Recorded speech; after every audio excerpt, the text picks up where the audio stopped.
We are back and welcome to Prosperity Artists. I am super excited today for our conversation.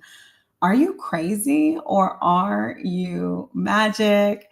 It sounds like a catchy headline, but it was very much a reality for me as I was navigating my spiritual journey, wondering if I had frankly lost my mind.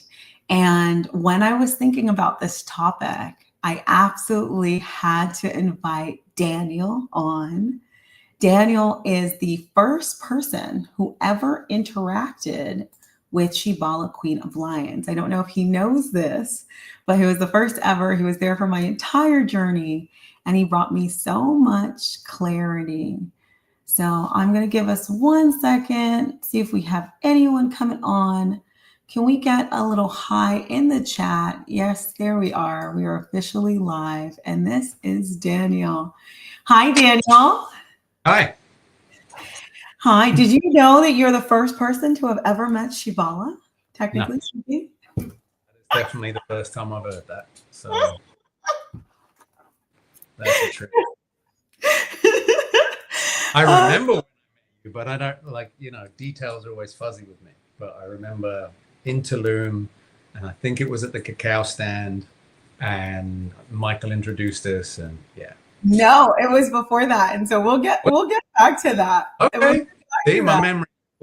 Yeah. We'll get back to that. It was at Holistica, but I want to make sure I introduce you properly. And this is the fun one for me because every time I talk about you, I say Daniel, my friend, or Daniel, my psychic. And I I don't think that really covers the depth at all of what you do. And so I'll talk about who you are for me, who you have been for me, and then maybe you can tell everyone else a little bit more of what you do. And so for me, my experience with Daniel first came in with a psychic reading that he gave me impromptu at a cafe, Holistica. Do you remember this? And you got to give me a little more. Yeah, honestly, it's the time jumping memory. Yeah. So we were at a cafe, and I love this because let me pop this in real quick. I put, my structured self put a little slide deck together for us, Daniel, just to keep us where we are. And I said, when we met, psychics are not real and human design is bullshit. And so I literally did not believe in psychics and was moving through my spiritual journey, not knowing I was moving through my spiritual journey. The only part of it I'd really gotten into was human design. And I went to Tulum with a friend of mine, and I'm sitting at the table talking to a gentleman with whom I booked a sound healing with. Daniel walks over because it was his friend. I don't remember his name. Swami. Yes, Swami. Okay.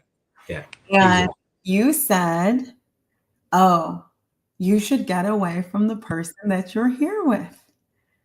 And I was like, what? He's like, this person is going to set off every single one of your triggers. Oh, now I remember. The work that you are doing is all going to fall apart, and it's going to take you a while to recover. He's literally going to fuck up your shit. It was a very intense moment. And you're like, and if you really want to stay around and help him, then fine. Here are some tips, but get out. That is literally the first time I met you. Random stranger tells me these things. That sounds very accurate. Yep. I thought the timeline's off from my brain, but I remember. And then 2 days later, it happened.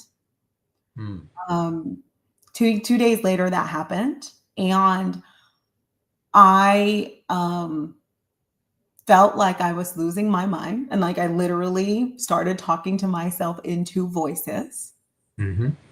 And the emergence of Shibala came through that. It took me a while to integrate, but even the concept of integration didn't make sense to me. It was that Daniel said, and I quote, "You need to integrate or you're going to go crazy." I was like, okay. He's like, like, you can't break these two parts up of you. And then he said, would you like some pizza? Oh, yeah. And then we went to, yeah. And so I'm here in this moment thinking, oh my God, I think I'm going to fucking die. I'm talking to myself in two voices. There are spirits in the room. I don't know if I am okay. And Daniel's like, oh yeah, just integrate. Also, if you're hungry, because I was really hungry at that time, you can get some pizza. And you were literally like, if you can make it here in 10 minutes, I'll still be here. And that is how our friendship started. I was literally eating pizza with you while having what I thought was like a mental breakdown. And you were just chilling. Yeah. Like it was a normal day for you. Average balloon. Yeah. That was pretty much how it went. And then we met at the Cacao Bar and went to your friend Michael's place. And this was the moment where I was like, oh shit, psychics are real. I was in the pool. You asked me about Kevin. You all of a sudden started telling me all these things about my husband, who you had never met. And I don't know if I told you this, but it was so trippy because that was the first time I saw energy. And so this like triangle thing came out of your head. Yes, yes. I was in the pool and literally it looked like a beam, but it was like pyramid shaped and it went through me and I felt it in the water. And I was like, oh my God, this motherfucker is scanning me. Like that's how it felt. Woo. And then you said all these things about husband. And I was like, oh shit, psychics are real. And the way I am, I was like, I don't know if I believe in any other psychic, but Daniel is a psychic. Like that's, yeah. And then of course I looked at your human design chart and it made sense for me with that and all these things. And here we are today. And so since then, I studied with Daniel. That's fun because you're like, what? And we'll talk about magic school. And yeah, I took 2 of your courses. I went to your practice rooms. You gave me all these different offshoots. And so for me, you're not only a psychic, you are a resource, a wisdom keeper. You are a guide in many ways, and you've been a beautiful teacher and a friend. So that is how I'll introduce you. But tell us a little bit more about you and your path and what you do now. Oh, one more thing. And I also send all of the really intense, which we'll talk more. We'll save that for later. But the scary cases. Oh yeah, I love that. To Daniel. That's playtime for me. Oh, my light went out. What perfect timing. Oh, there we go. Fixed. Didn't have to do anything. Got totally distracted by that. All right. So I've always had a hard time describing what I do because it's not like I can say I am a psychic and that's it. You know, like I think what I boiled it down to most recently is that I guide people to expand their human experience potential, to include their psychic abilities, their abilities to comprehend the information in their body and how it actually speaks to them, and then how to work with and feel and work with energy, and what we call magic, which is really just energy work, but I call it magic because it's more fun. That kind of sums it up. You could call it a shamanic practitioner, whatever, but that's really what it is to, I guess, someone who's more Western minded. I'm still figuring out how to explain it. Well, that's where I'm so far. There's 2 things I've noticed about you. You are very good at attracting extremely powerful witches. And healers, guides, medicine women, curanderas, like the baby versions of us who have yet to embrace that side. And you have so many different methods of helping us expand our confidence. And the other thing I'll say about you, and it'll come up, you'll see it as we move through, is Daniel has really honed and distilled his language. And that was like what helped me so much, is understanding through your lens and your language. And so, with that, what else do we have on here? And I just want to say hi. We have a few people watching live. If you're watching live, if you're also listening on the replay, there are some little slides I'm popping up, but they really just have words. But if you do want to see our faces, in addition to the podcast, this is available on the Shibala Queen of Lions YouTube channel. And also make sure all the links to Daniel's websites and other things are there as well. And then it's magic time.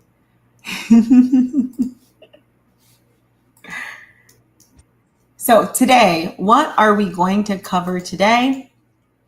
We'll be talking about magic. What is magic? What's Daniel's definition of magic? We'll talk about magic school. This one was pretty wild for me. I did not know that you could go to magic school. It was like, wait, are we in Harry Potter?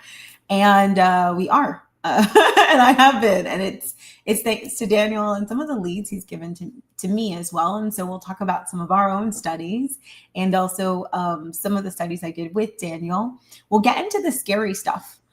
For me, magic came with a lot of fear, especially coming through with my Christian conditioning, having a grandma who's a reverend. And so we'll talk about the scary stuff and the role that fear may play in magic. Then we'll get into integrity in magic.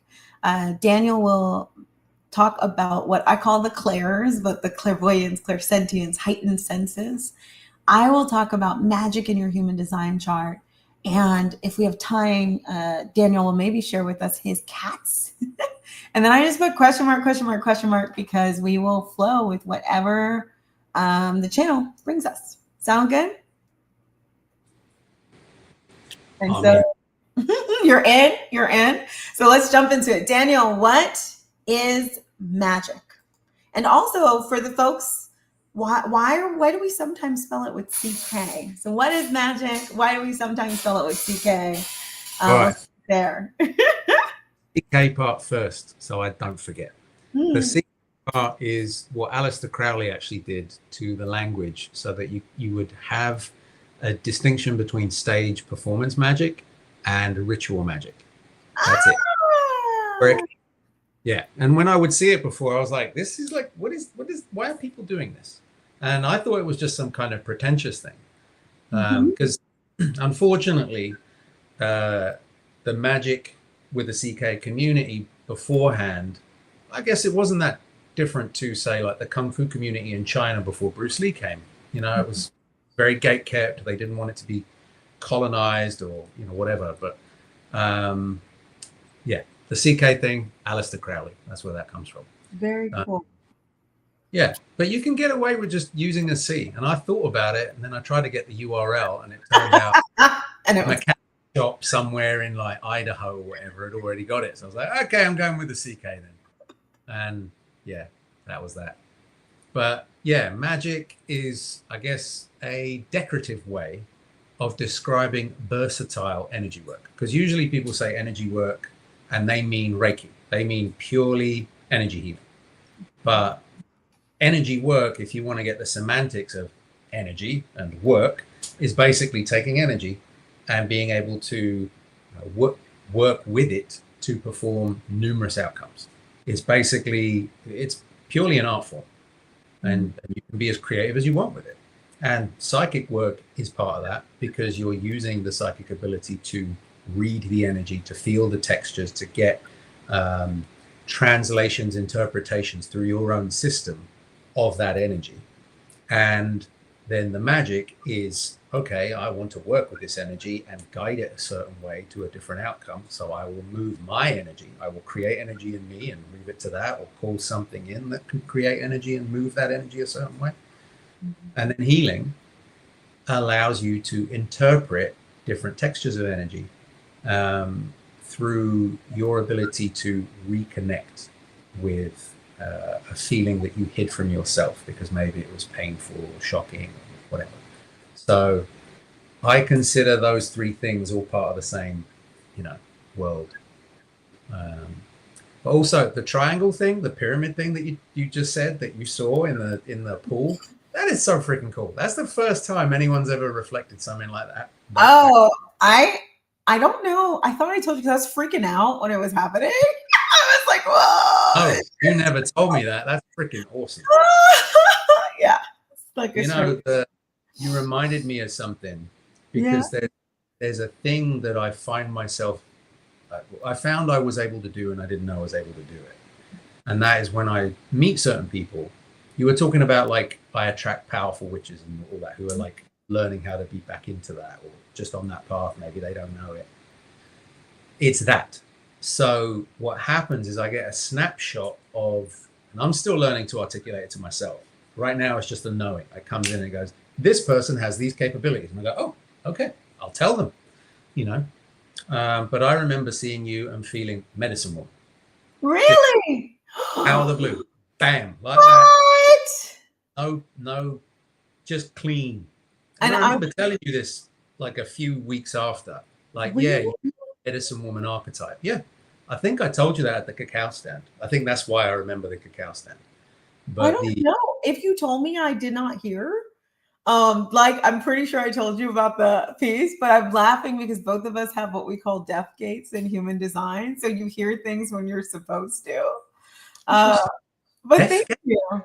Call it? That's freaking cool. Like there are different gates that just make you just very focused on what you're doing so you don't have interference and then it drops in later. So speaking of your human design, I just want to bring this in a little preview of later. It is when you're saying that you see people and you see, I'm going to call it direction for a second, but like where or what kind of gifts or potential they have, your highest energy in your conscious human design is something called gate 2, and it is all about direction and where people go. And I have that too, but mine is what they can do with business and like what they can do. So like once we started working together, I saw us in this situation, talking to a bunch of people and leading them through breathwork or something like that. And I was like, oh, okay. Right. And I saw you on stages, but online, but doing your thing. And I was like, oh, I see Daniel in this way. And it's really fun because your version of it is very potent. And it seems to be activating specifically for this area of magic. Though I'm sure, I know you also, like me, had a previous corporate life. I'm sure you used it in other ways before. I used the psychic stuff for sure. I did use the magic stuff, but I was still in my ethics path. And I was doing things that I would fit into gray magic.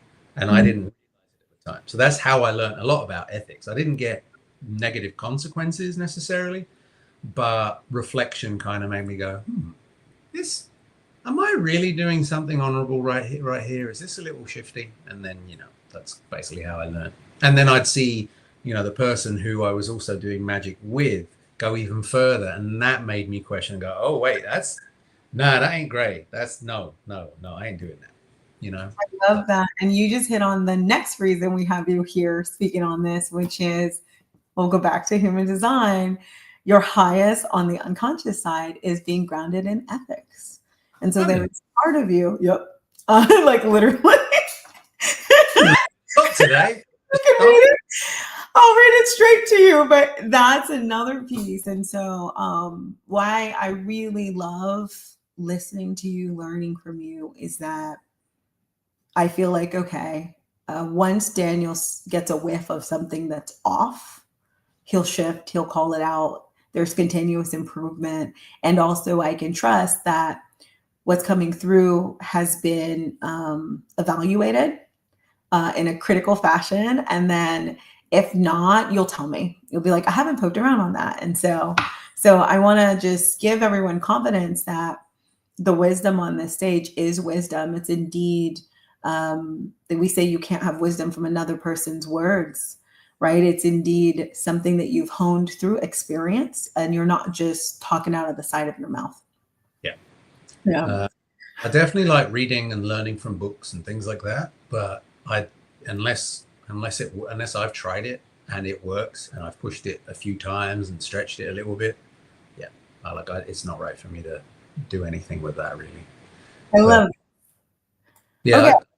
A lot of that. So we said magic. Magic is essentially energy work and maybe a more versatile version of it, being able to leverage energy to do different things.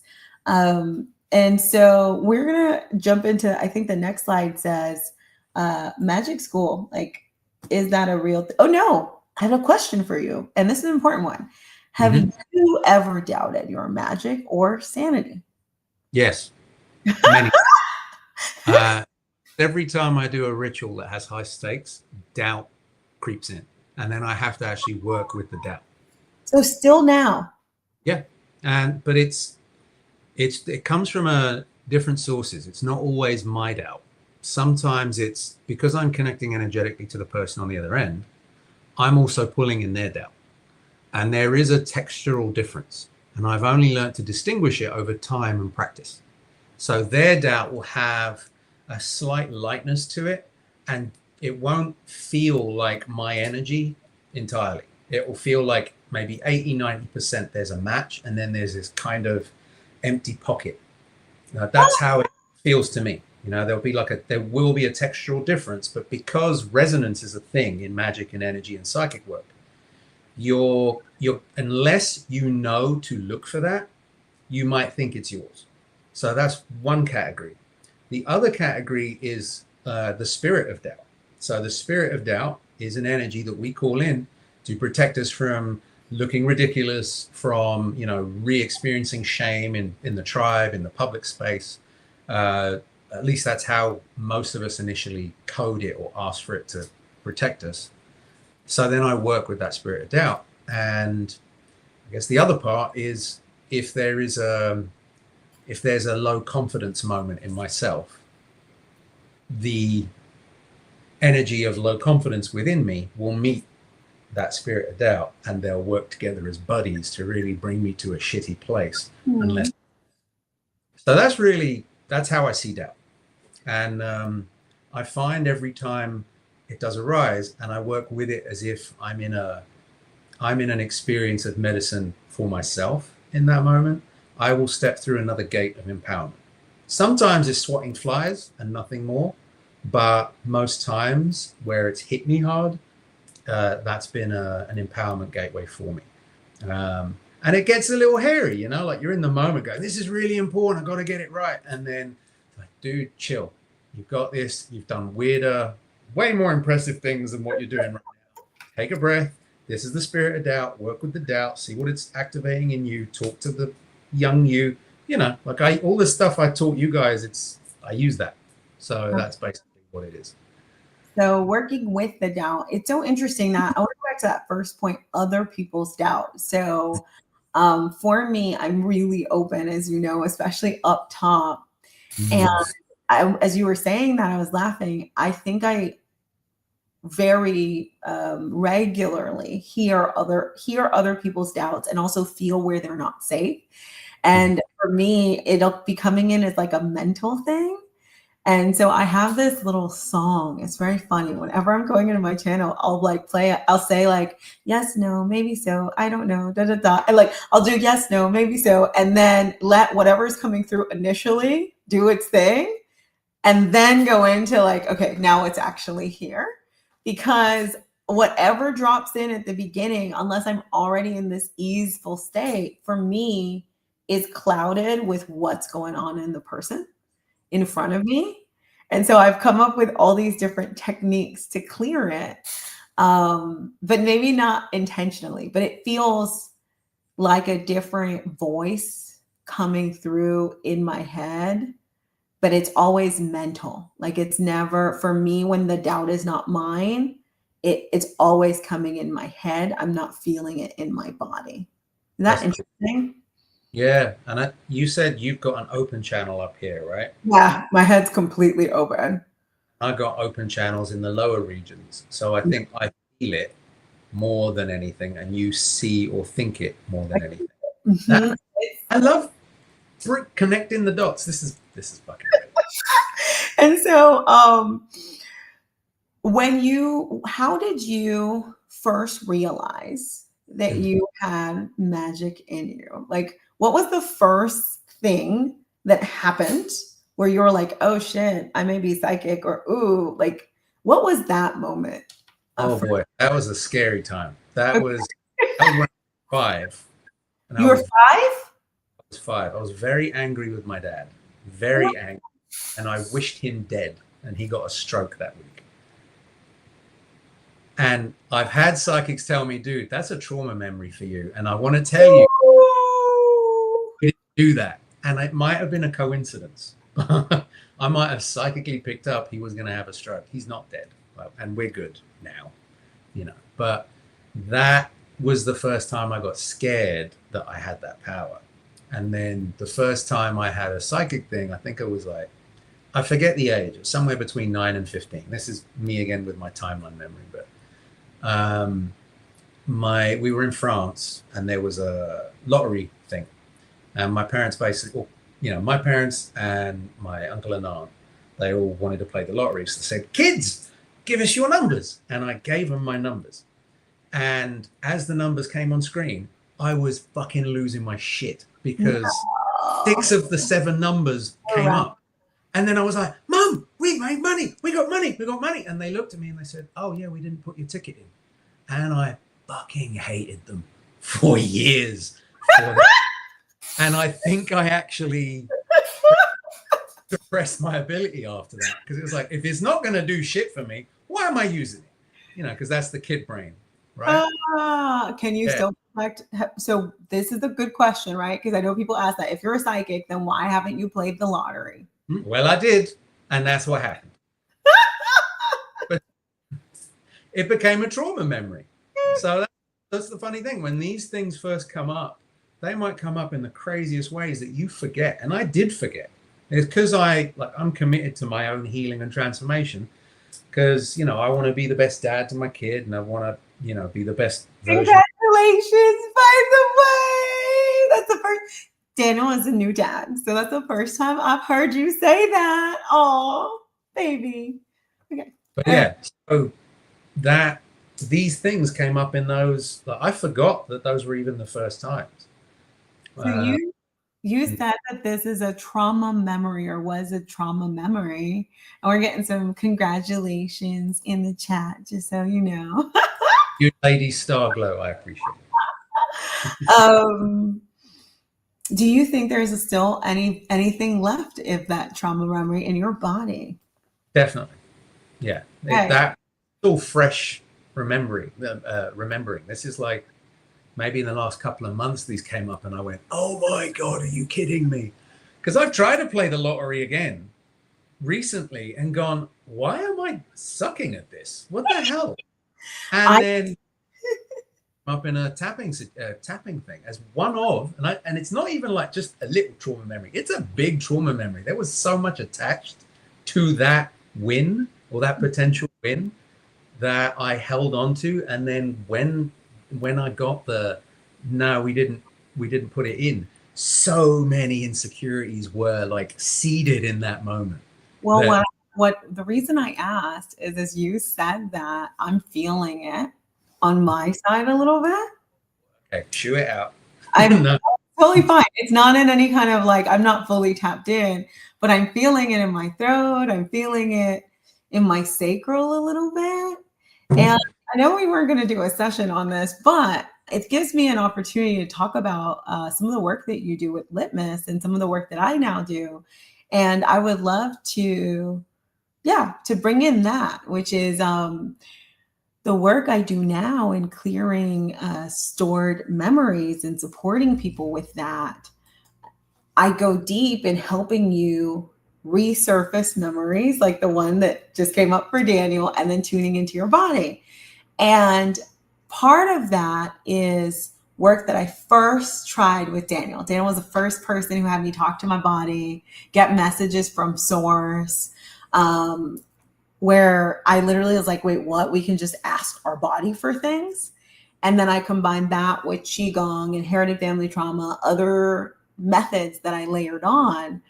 But If you want to talk litmus and just talk about what that is, that could be cool. And then if you want, you've got something you can feel into and talk about as well, because I still feel it.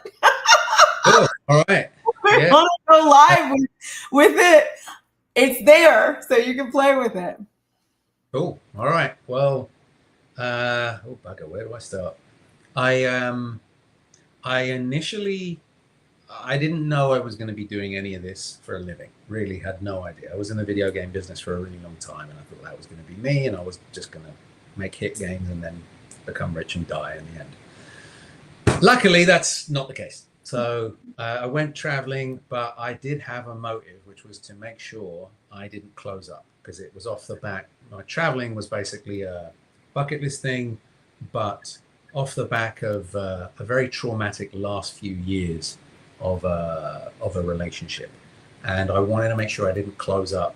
And previous to this, I had an experience with a shaman in LA. And before that, I had no sense of, like Shibala, that psychics were actually real, or that energy healing could be profoundly, powerfully transformative. Because I experienced Reiki, didn't really do much. It felt nice. And people being intuitive at a very kind of casual level. Okay, yeah, whatever. My mum is psychic, so it wasn't like that impressive. But then I met Shaman Durek, right? And right now he's famous for a number of things. Mm-hmm. Very much a character. We've been friends for a long time, but it started there. I went for a session with him.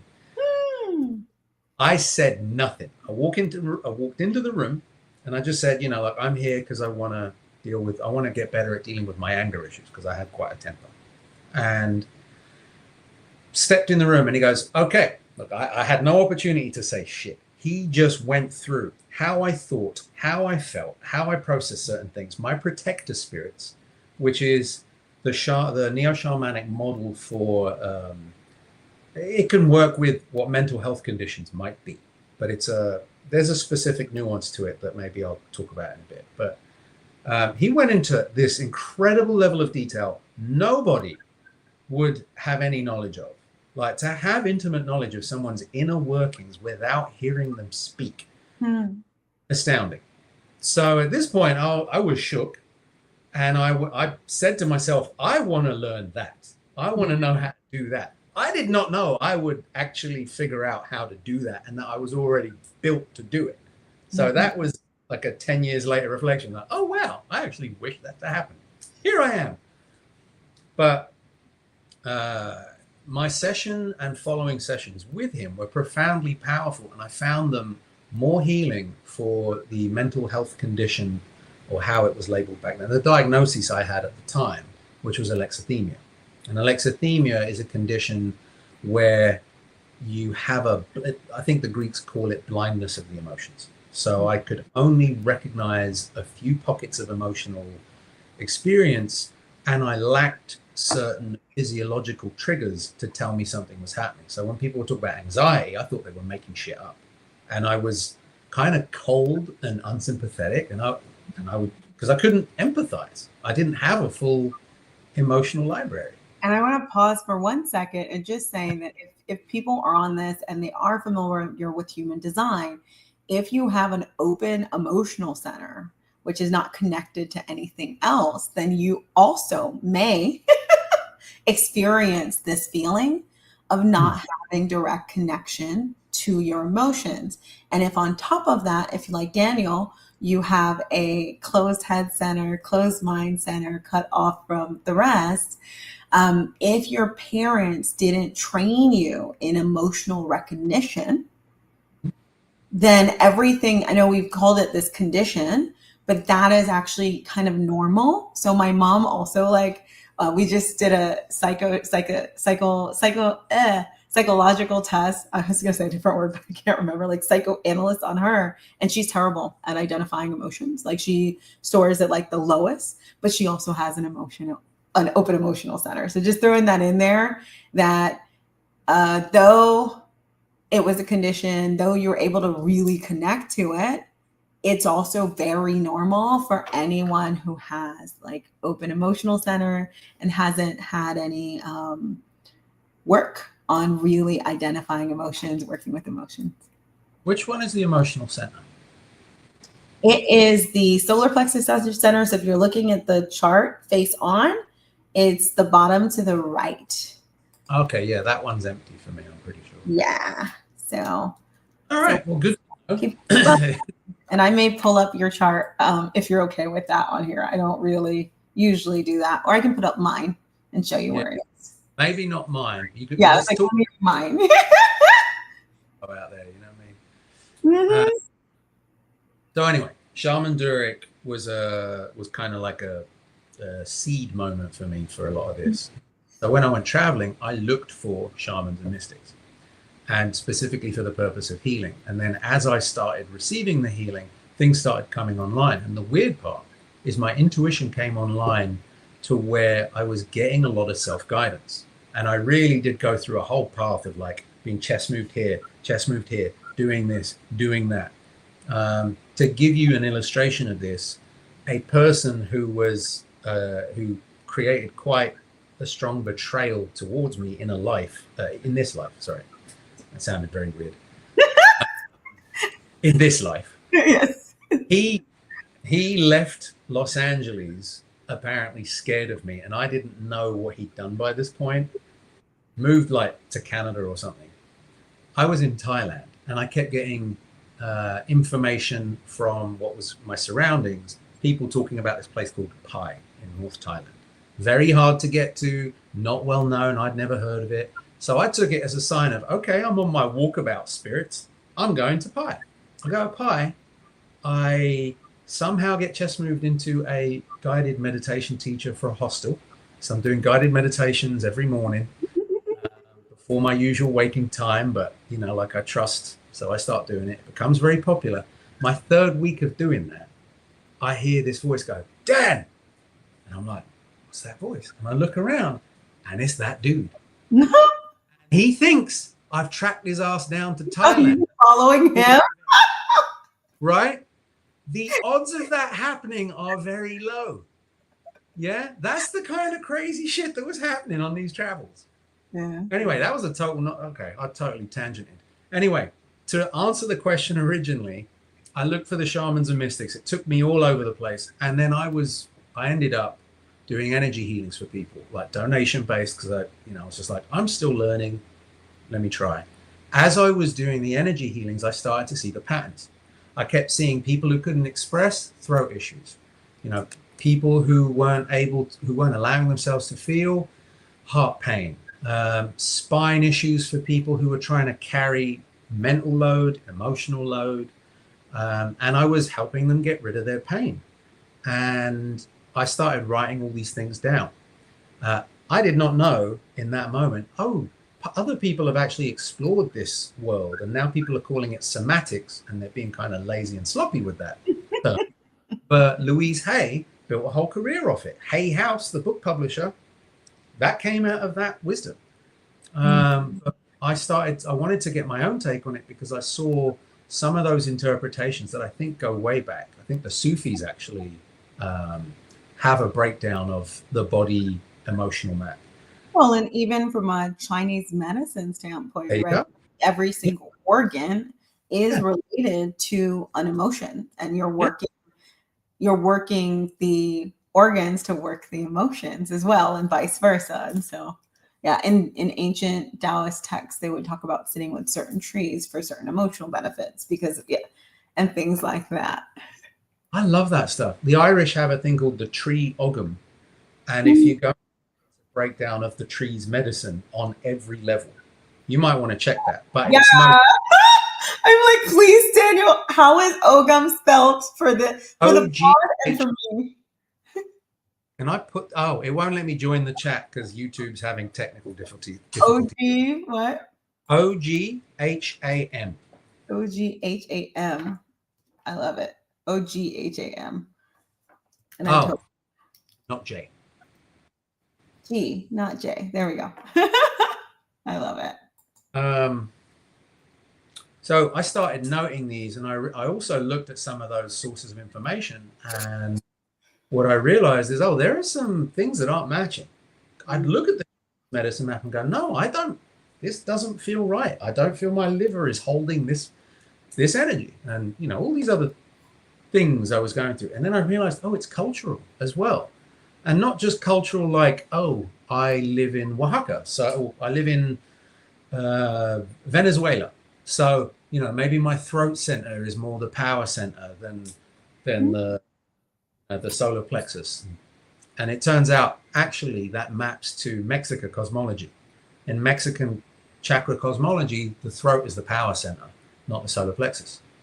It's so wild you're saying this, because one of the things I've been wondering is if because then I can also look at someone's chart and say, okay, your power is going to come more from your throat versus you, it's going to come more from your solar plexus.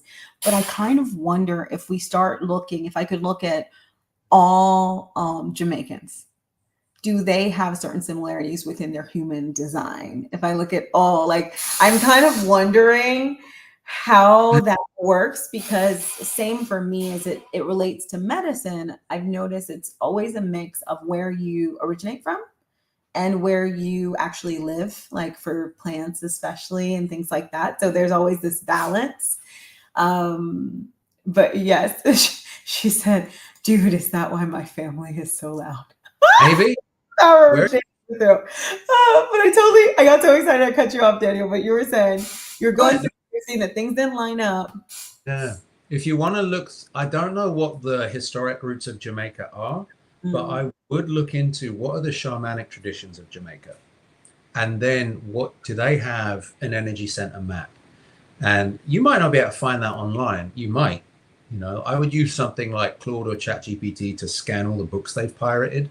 But if you can't find that, if there's anyone you can talk to in Jamaica who has this kind of interest, they could probably guide you a certain way.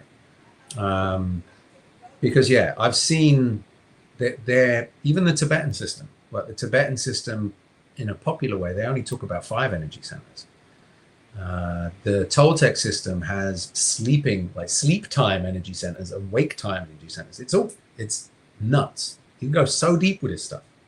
But to simplify, your energetic system has an individuality to it that's a mishmash of ancestral coding over millennia, not just a few generations. Has also the cultural coding of your present world culture, and whatever what's the word, ethnic subculture you've got, and society and all its BS, basically what you've absorbed from all that. And there is a lot of close patterns, but there will be individuality in your unique system. And that's where the psychic stuff comes into play. So I think your question was, I've gone on a whole tangent. Yeah, you went on a tangent, and I'll bring it back. So what we're getting into, I said magic school, is it a real thing? And so I feel like we're getting a real life example. What I had called in was litmus, and the work that you do and the work that I started with you of learning how to connect with my body and prompt it and ask it questions and understand emotions through it. And so I love that this has kind of taken its twists and turns. But yeah, feel free. We can keep going. We can talk about litmus more specifically, but it's just one of many things that I learned in magic school with you. Can you tell us what the acronym litmus is? So litmus it's a reference to, in chemistry, science terminology, there's a piece of paper you can put into a substance and it will tell you if it's acid or alkaline at varying degrees. And I was actually trying to make it immature. I was trying to find, can I make the word fart into an acronym because that would be very memorable.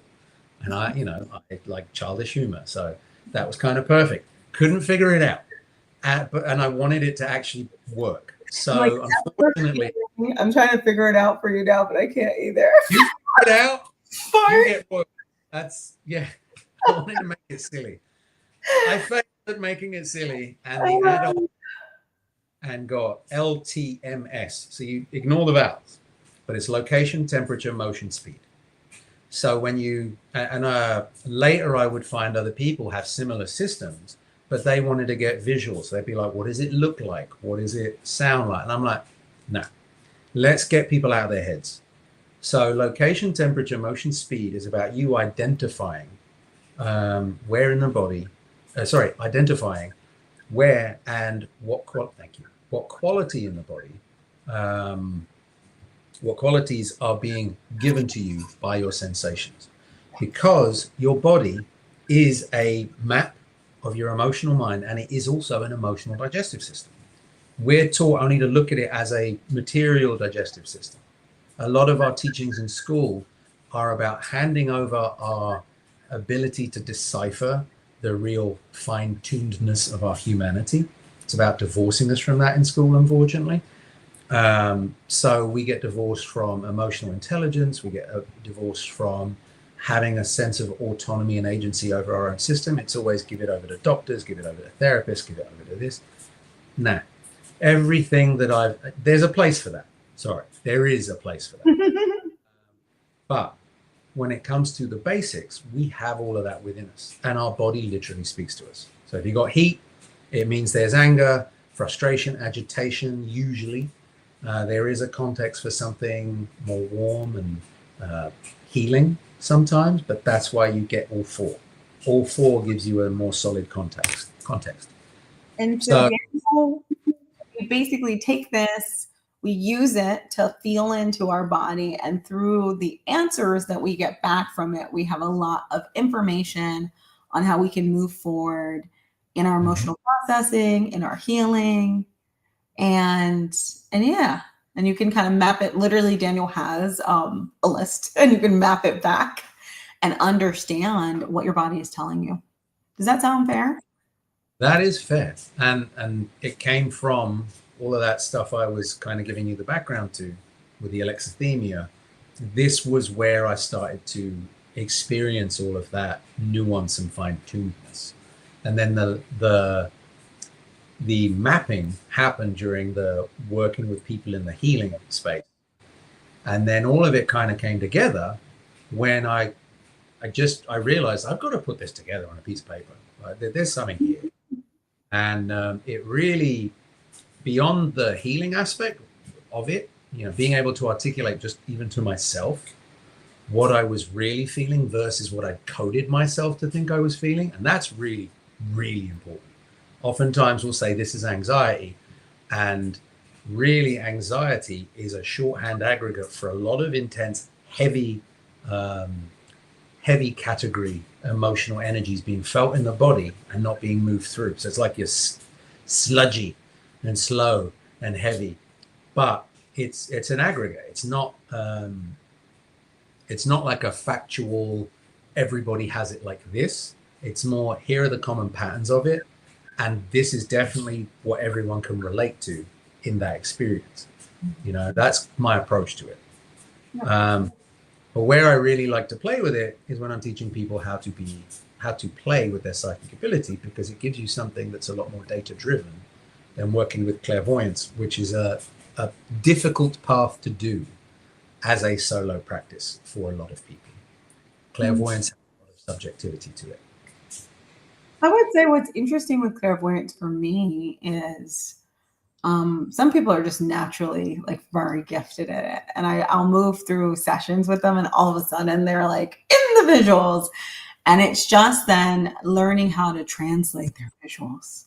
How do you then take what your body is giving you? I think I was in a session once and someone's like, I'm seeing a fuzzy orange spider. And I'm like, what?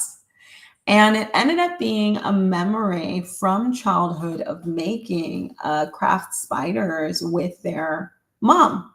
And then there was something that happened in that memory that they stored as trauma, and we eventually got to release it. But the prompting is what got us to the actual memory. And so now, and I've worked with Maria, our friend Maria. She's very good at the visuals, but she knows how things come in for her. She's like, when I see a child holding a balloon, I know that the spirit is still here. When the balloons go up, I know that the person has passed away. And I know that's not specific, Maria. I know Maria has a different, but she has really cool things like that. Because I'll have her read candles for me. And I'm like, are you sure? And they're like, yeah, yeah. She's like, no, the balloon hasn't released yet. I'm like, okay. And I have another girlfriend, Yvonne, and She's done a great job. I gotta give it that. Like that's a she's really developed that language. That's she beautiful. has my girlfriend Yvonne, her channel sometimes comes in as Disney movies. So I had an Akashic Records reading with her, and she's like, "Oh yeah, no, no, no, he's like Scar, and this one's Jafar," and I was like, "This is wild," but she can explain everything as Disney characters, That's cool. and it's I think it's that, especially when you're visual, um, the visuals kind of come in different ways, and yes, Caesar. Sierras Quarter. I'm totally butchering the pronunciation. We are live, and if you do have any questions, we are going to go a bit over today. Feel free to pop them in. We're currently talking about magic school. Is it a real thing? And we went on a fun little exploration as I was talking about some of the things that I got to learn from this amazing, amazing gentleman, Daniel. And so Litmus was one. Psychic school, the Sixth Sense course, when we're actually like reading, that was wild for me. The first time Daniel put me in a Zoom room and said, read this person.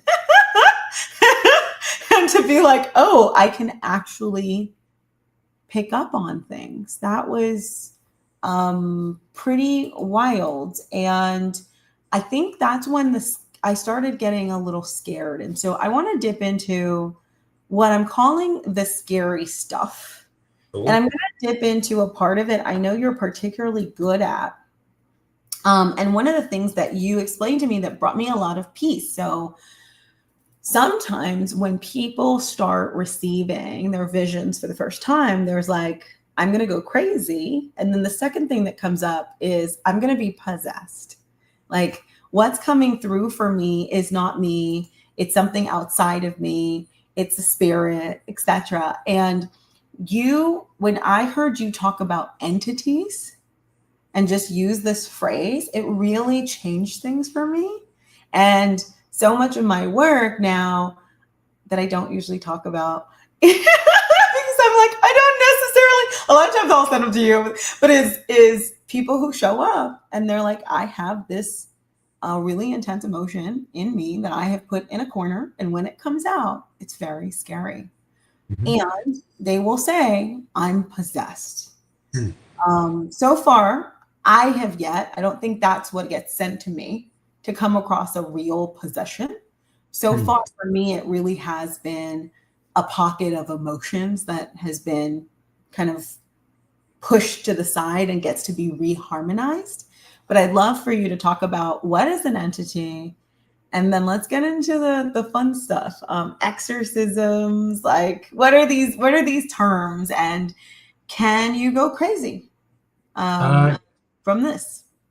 Definitely can go crazy. I've definitely had my bout with it.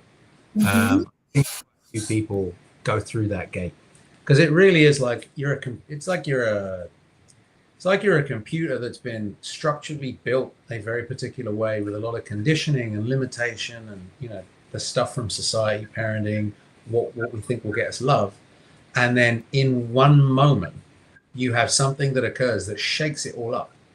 And it's not necessarily obvious that it's hitting you on that level, but it starts to build and build and build because you're seeing things, but you can't unsee what you've just experienced, felt, known, whatever. And then people call it ascensions, and they get into that terminology. Ascension, all of this stuff. Yes. So that stuff gets bundled into that phraseology, but the reality of what it really is that your system, your subconscious, everything that you've built as your reality, it's really a shaking of your identity. You're having an aspect of identity death. Some people call it ego death, and it's intense because bear in mind we store a lot of unresolved emotional energy in the body. All of that's getting erupted, but it's also opening you and your channel more because you're getting closer to truth, which is that we're all connected and the universe is this infinite, beautiful thing, and you're part of it. And you're not this siloed individual being who has to fight to deserve love and all these other BS ideas society likes to program you into so that you become a good little worker bee.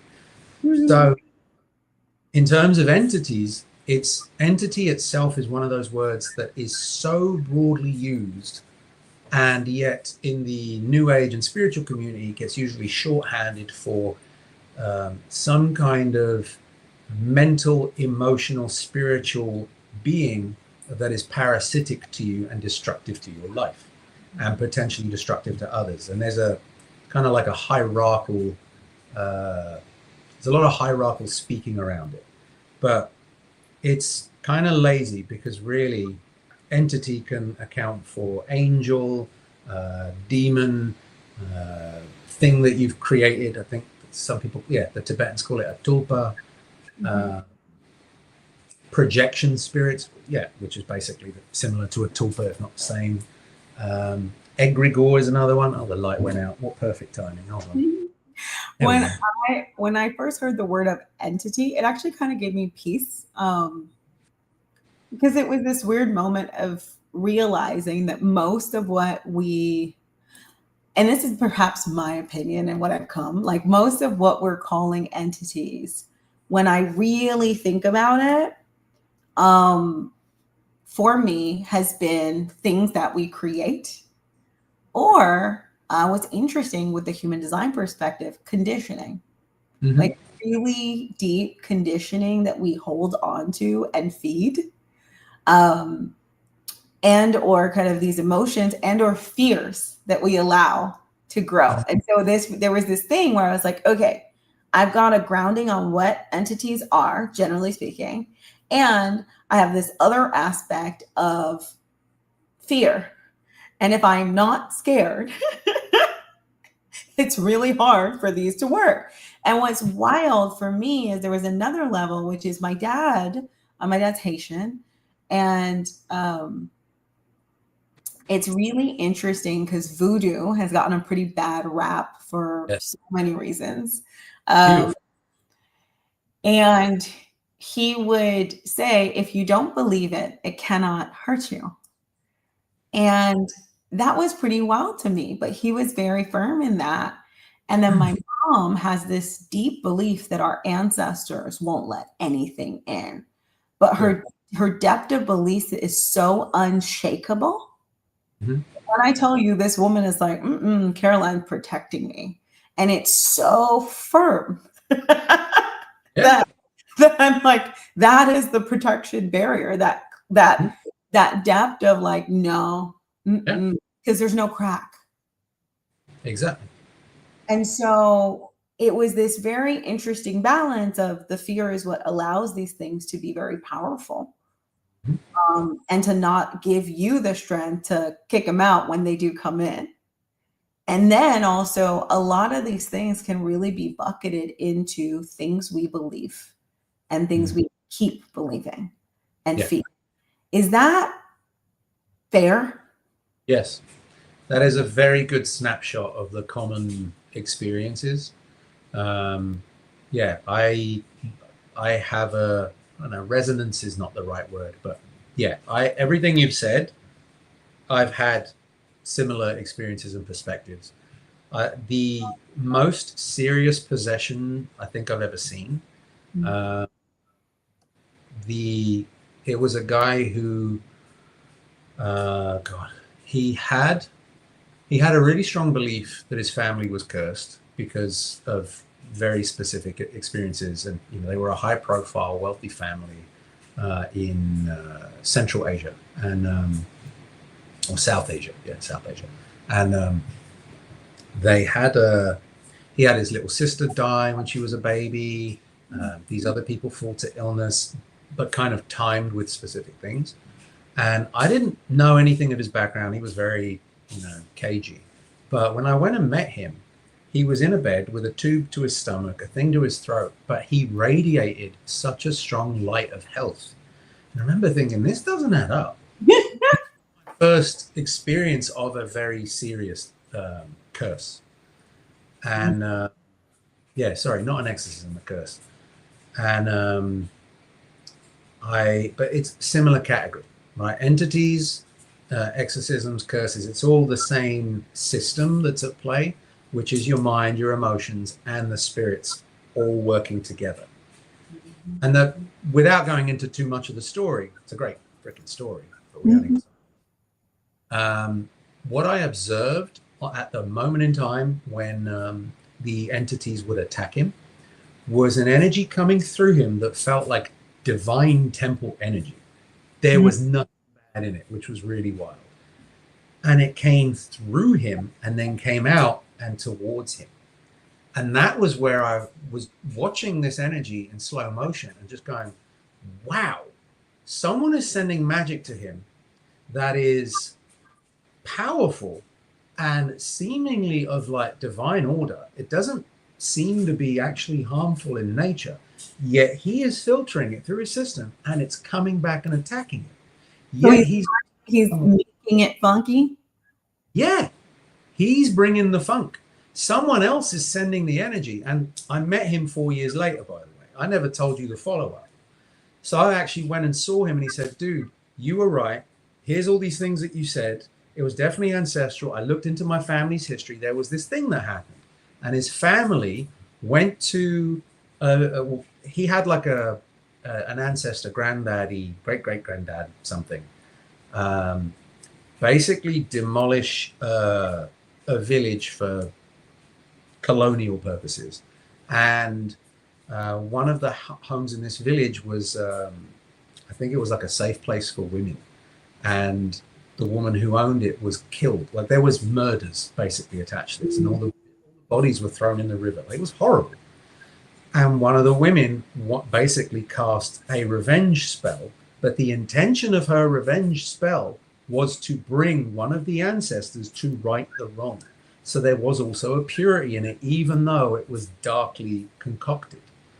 And he was seeing imams and all sorts. Like he went on a whole like Toys R Us roundabout of looking for people who could undo curses and things like that.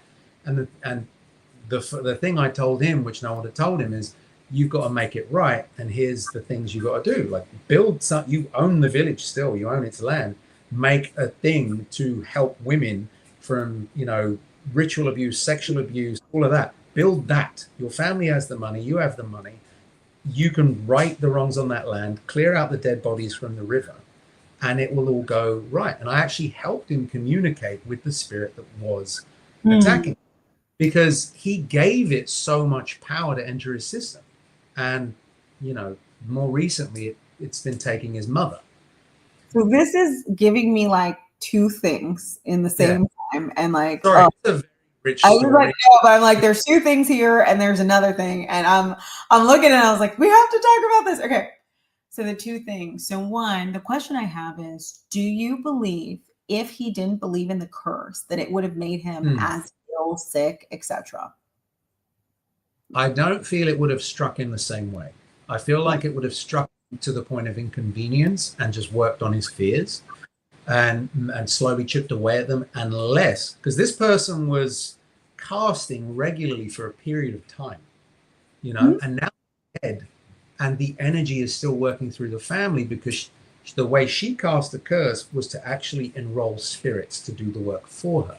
But what's interesting for me is, you know, I love how the language and how we look at things create different aspects, right? So like when my head, with all the things I've learned, and you know, I'm not as into curse language, and that's mainly because, well, one, I was very much in the family camp of don't believe it. And it's like, and your protection will be clear, right? So there's part of that. But it sounds like a couple of things. One, you had a land, and there is energy on land. And when you own land, you're dealing with the energy on that land. So like there is an aspect of, I own this land. Am I taking care of the land?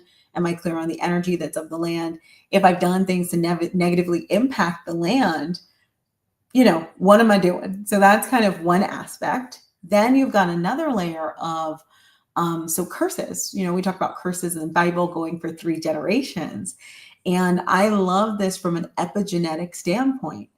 It is so intense. I studied, after working with you, I did a training that was a training for psychologists. It was like a continuing education training on inherited family trauma that's passed on through generations and that makes wild patterns. Things like, I had one client, the dad killed his best friend in like a drunk driving accident and never told anyone in the family. And then the son ended up in a drunk driving accident at the same age. Oh.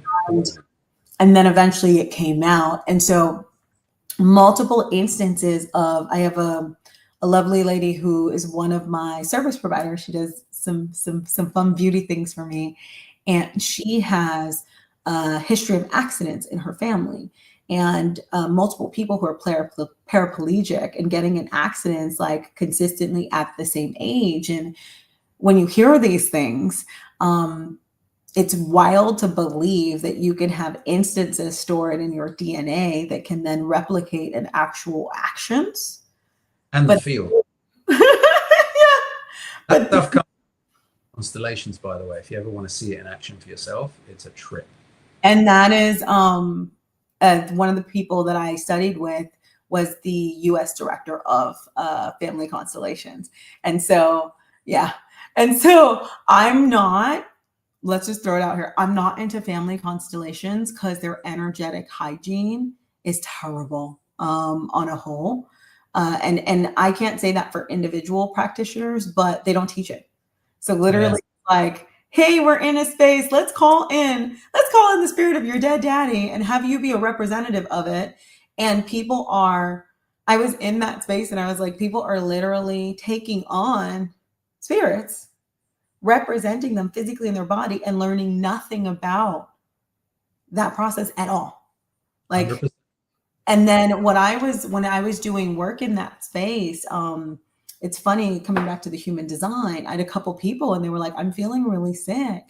And it's because they had very open designs. And so coming back to your closed head center, there are certain people who come my way and I'm like, I would love to work with you, but you need to see Daniel because I know my capacity. And so in the family constellations, it's such a powerful practice. And I absolutely, I find it fascinating. And also it has Zulu origins. And so there's another level there for me of connection. But some of my people, like my projectors, open center people, were after that weekend of training not doing well because they had no energy hygiene. And so we could have a whole, we'll bring you back and we'll talk about energy hygiene if you're up for it one day. We could take a whole day on that.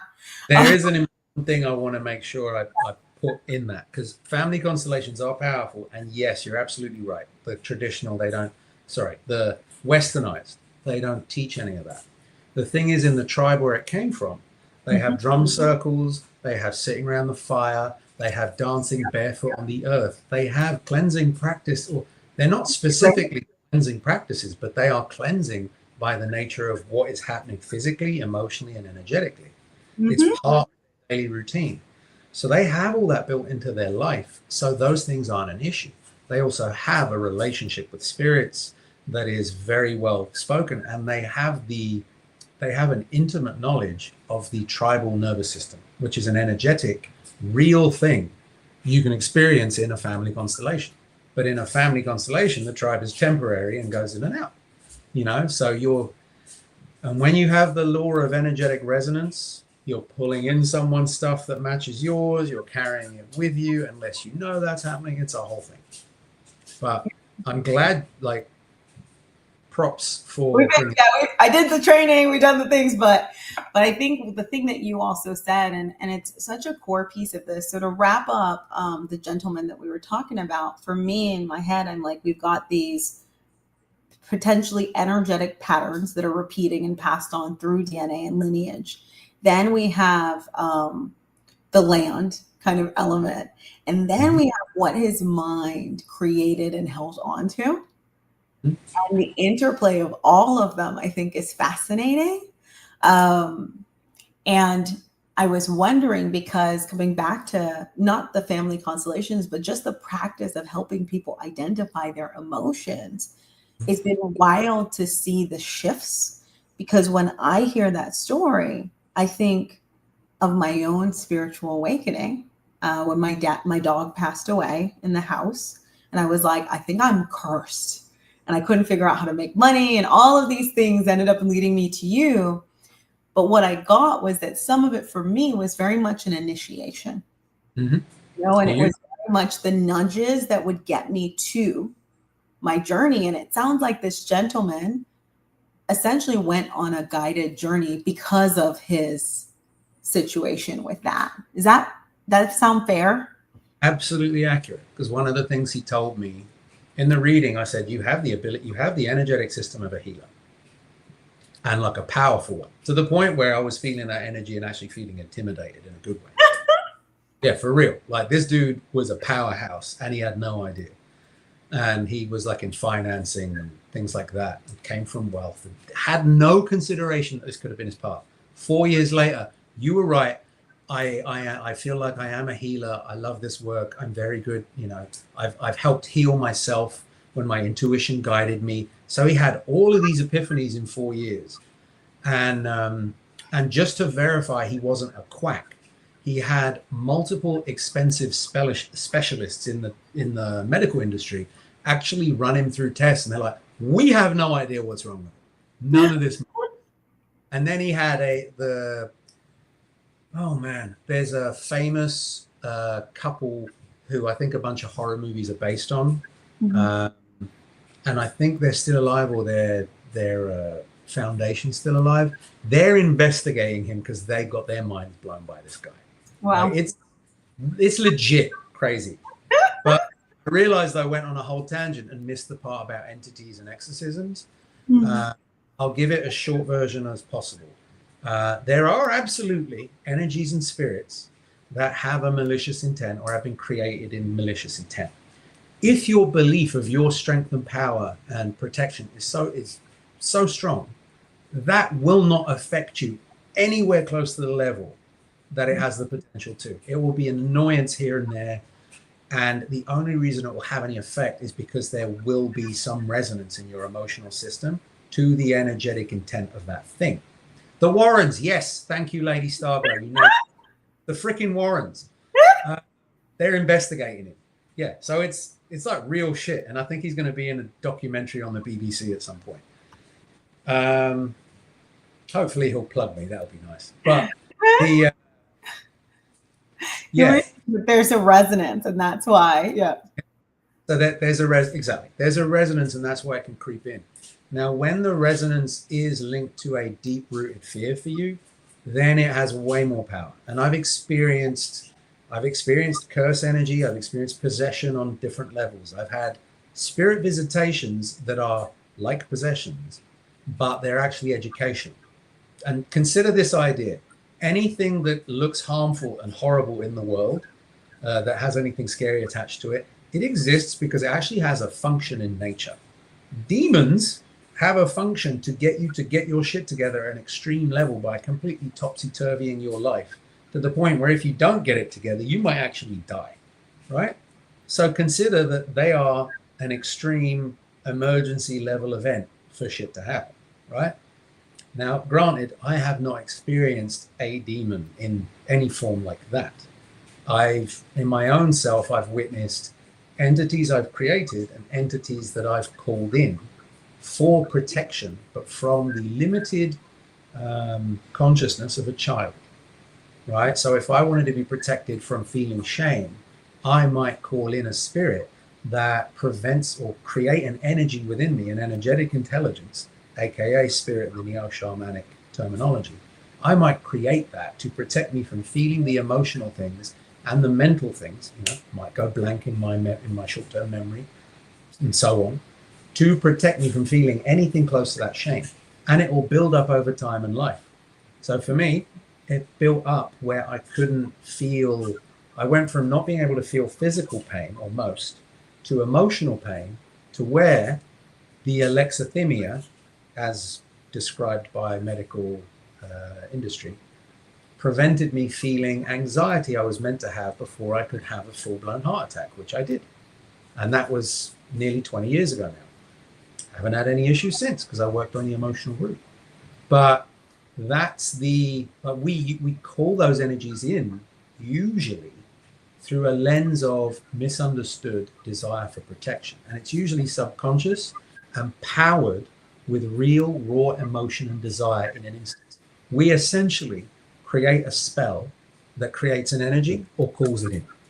Most cases. So that's what I wanted to address from your description, Shabala, because it is the most common thing I've seen. And exorcisms, as I term them, are essentially evictions of an energetic intelligence that won't leave, that won't allow itself to be transformed. And usually when I work entity activity of any kind, that's my first approach. But if it's become malignant, if it's causing autoimmune disease, disorders as labeled, anything like that, I will employ an exorcism. And it's very rare I need to do that. I think I've only needed to do that a few times. And I feel called to say, and we'll see, it's like entities aren't like a big deal, like for me anymore, or even, so I literally have a DM, I think I sent it to you, Daniel, that was like, oh yeah, I need to schedule my exorcism. And I don't even use personally the word exorcism because there's a lot tied up in it, but it's kind of like, all right, cool. Like, I got you, like whatever we're working on, or hey, I'm not the best person for that one. Can you hit up Daniel? Like that is very much, for me, I truly know at this point that there are so many people, especially as someone who is like a manifesting generator or manifester. If you're a manifesting generator, manifester, especially, or if you have like an open emotional center and you're more likely to store emotions. And my mans and man-gens, we store anger. And so it is not uncommon for me in sessions to deal with people who are having lots of stored anger. And they're walking around saying, I know I have this in me and I'm afraid to let it out because I'm literally afraid to hurt someone. Yeah. And so I feel just very called to say that if you are one of these people, if you're listening right now and you feel like I've got this well of stored energy, anger, sadness, guilt, like these type of things, and it's eating at me and I know it's there, it's not like it's something that you get to address. And also it's way more common than you think. It's way more common. Sadly, women get shamed to express their anger, so they don't learn how to have a healthy relationship with it. And sadly, because men culturally, until recently, have been taught to suppress their emotions and express their anger very freely, you have this wonk where a man can't express his emotional experience and then it goes straight to anger, because anger is an alert state. It's meant to tell you, hey, the thing you're feeling, you're not addressing. So I'm going to make it louder so you listen this time, so you deal with it. It's meant to get us into clarity and action. So you have these imbalanced things that culture's teaching us. And the truth is, anger, when it's pure, is so cleansing and feels just, sorry to be crude, it feels like taking the most liberating shit of your life. And oh my God, like you get up off the can and you're like, oh, that was fantastic. I'm just going to bask in the glow of my freedom, you know? And, the shit comment is killing me, mainly because every time I've worked on you, Daniel, I end up having to take a shit, like literally. I literally end up, like the last time I worked with you and I was having visions, I was on the toilet because it's running through me. Can't have you holding it in, love. Don't want you being constipated with my energy. That would be terrible. And honestly, if you struggle with anger, I've got a technique called the fuck technique, and I encourage you try it out. Shabala also has her version of a technique to help you move your anger. So go with what resonates and use it. Yeah, definitely check out Daniel, because especially mine. the inspiration for adding in curse words was Daniel, because I don't typically say fuck as much and things like that, but my good friend Daniel does.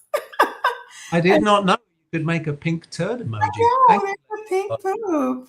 I've learned something very important today. Okay, all right. So we're going to quickly touch on probably one of the most important topics I have on here, because I know we're coming up on time. So integrity in magic. So I want to address this, but I am feeling the call of nature. Would you mind if I take a very quick toilet? Yeah, let's take a quick pee break, and in that time, I'll use that time.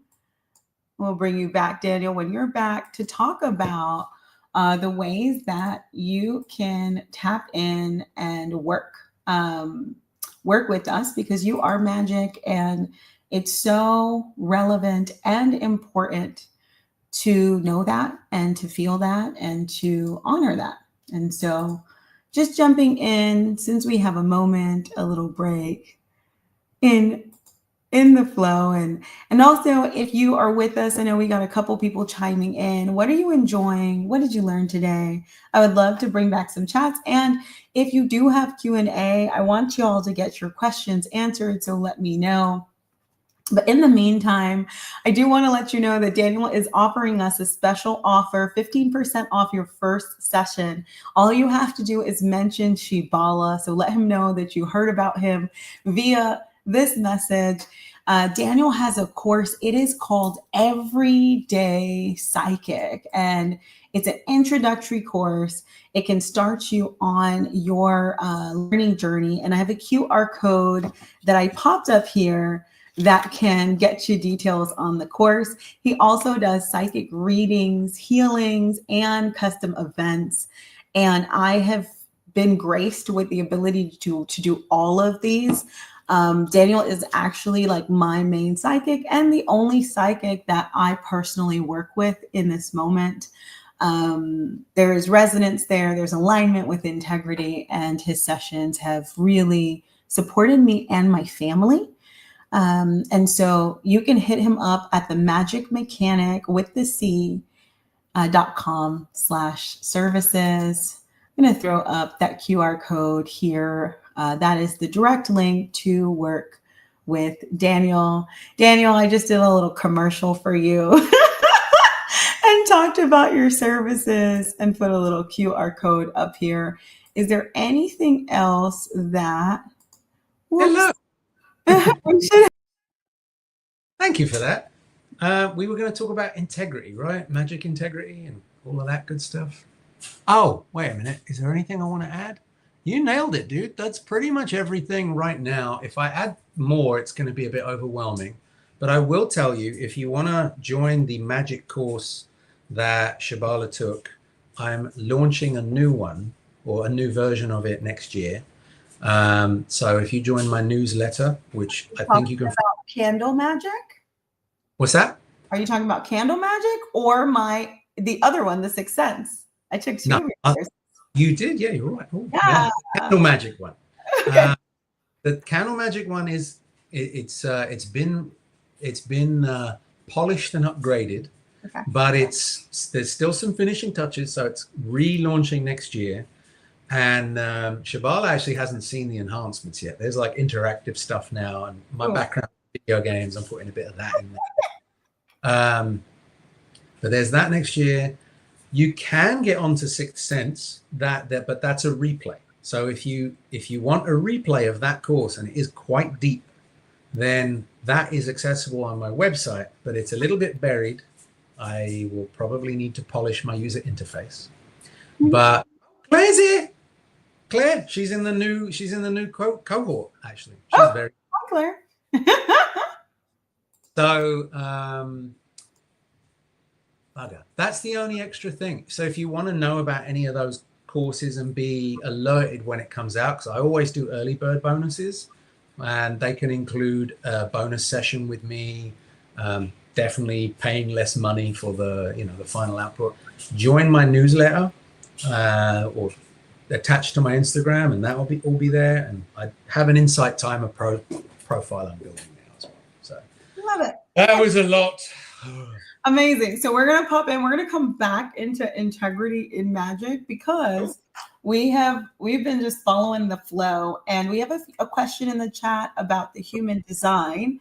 But before that, I would love for you to touch on what I call the clairs. So what are the clairs?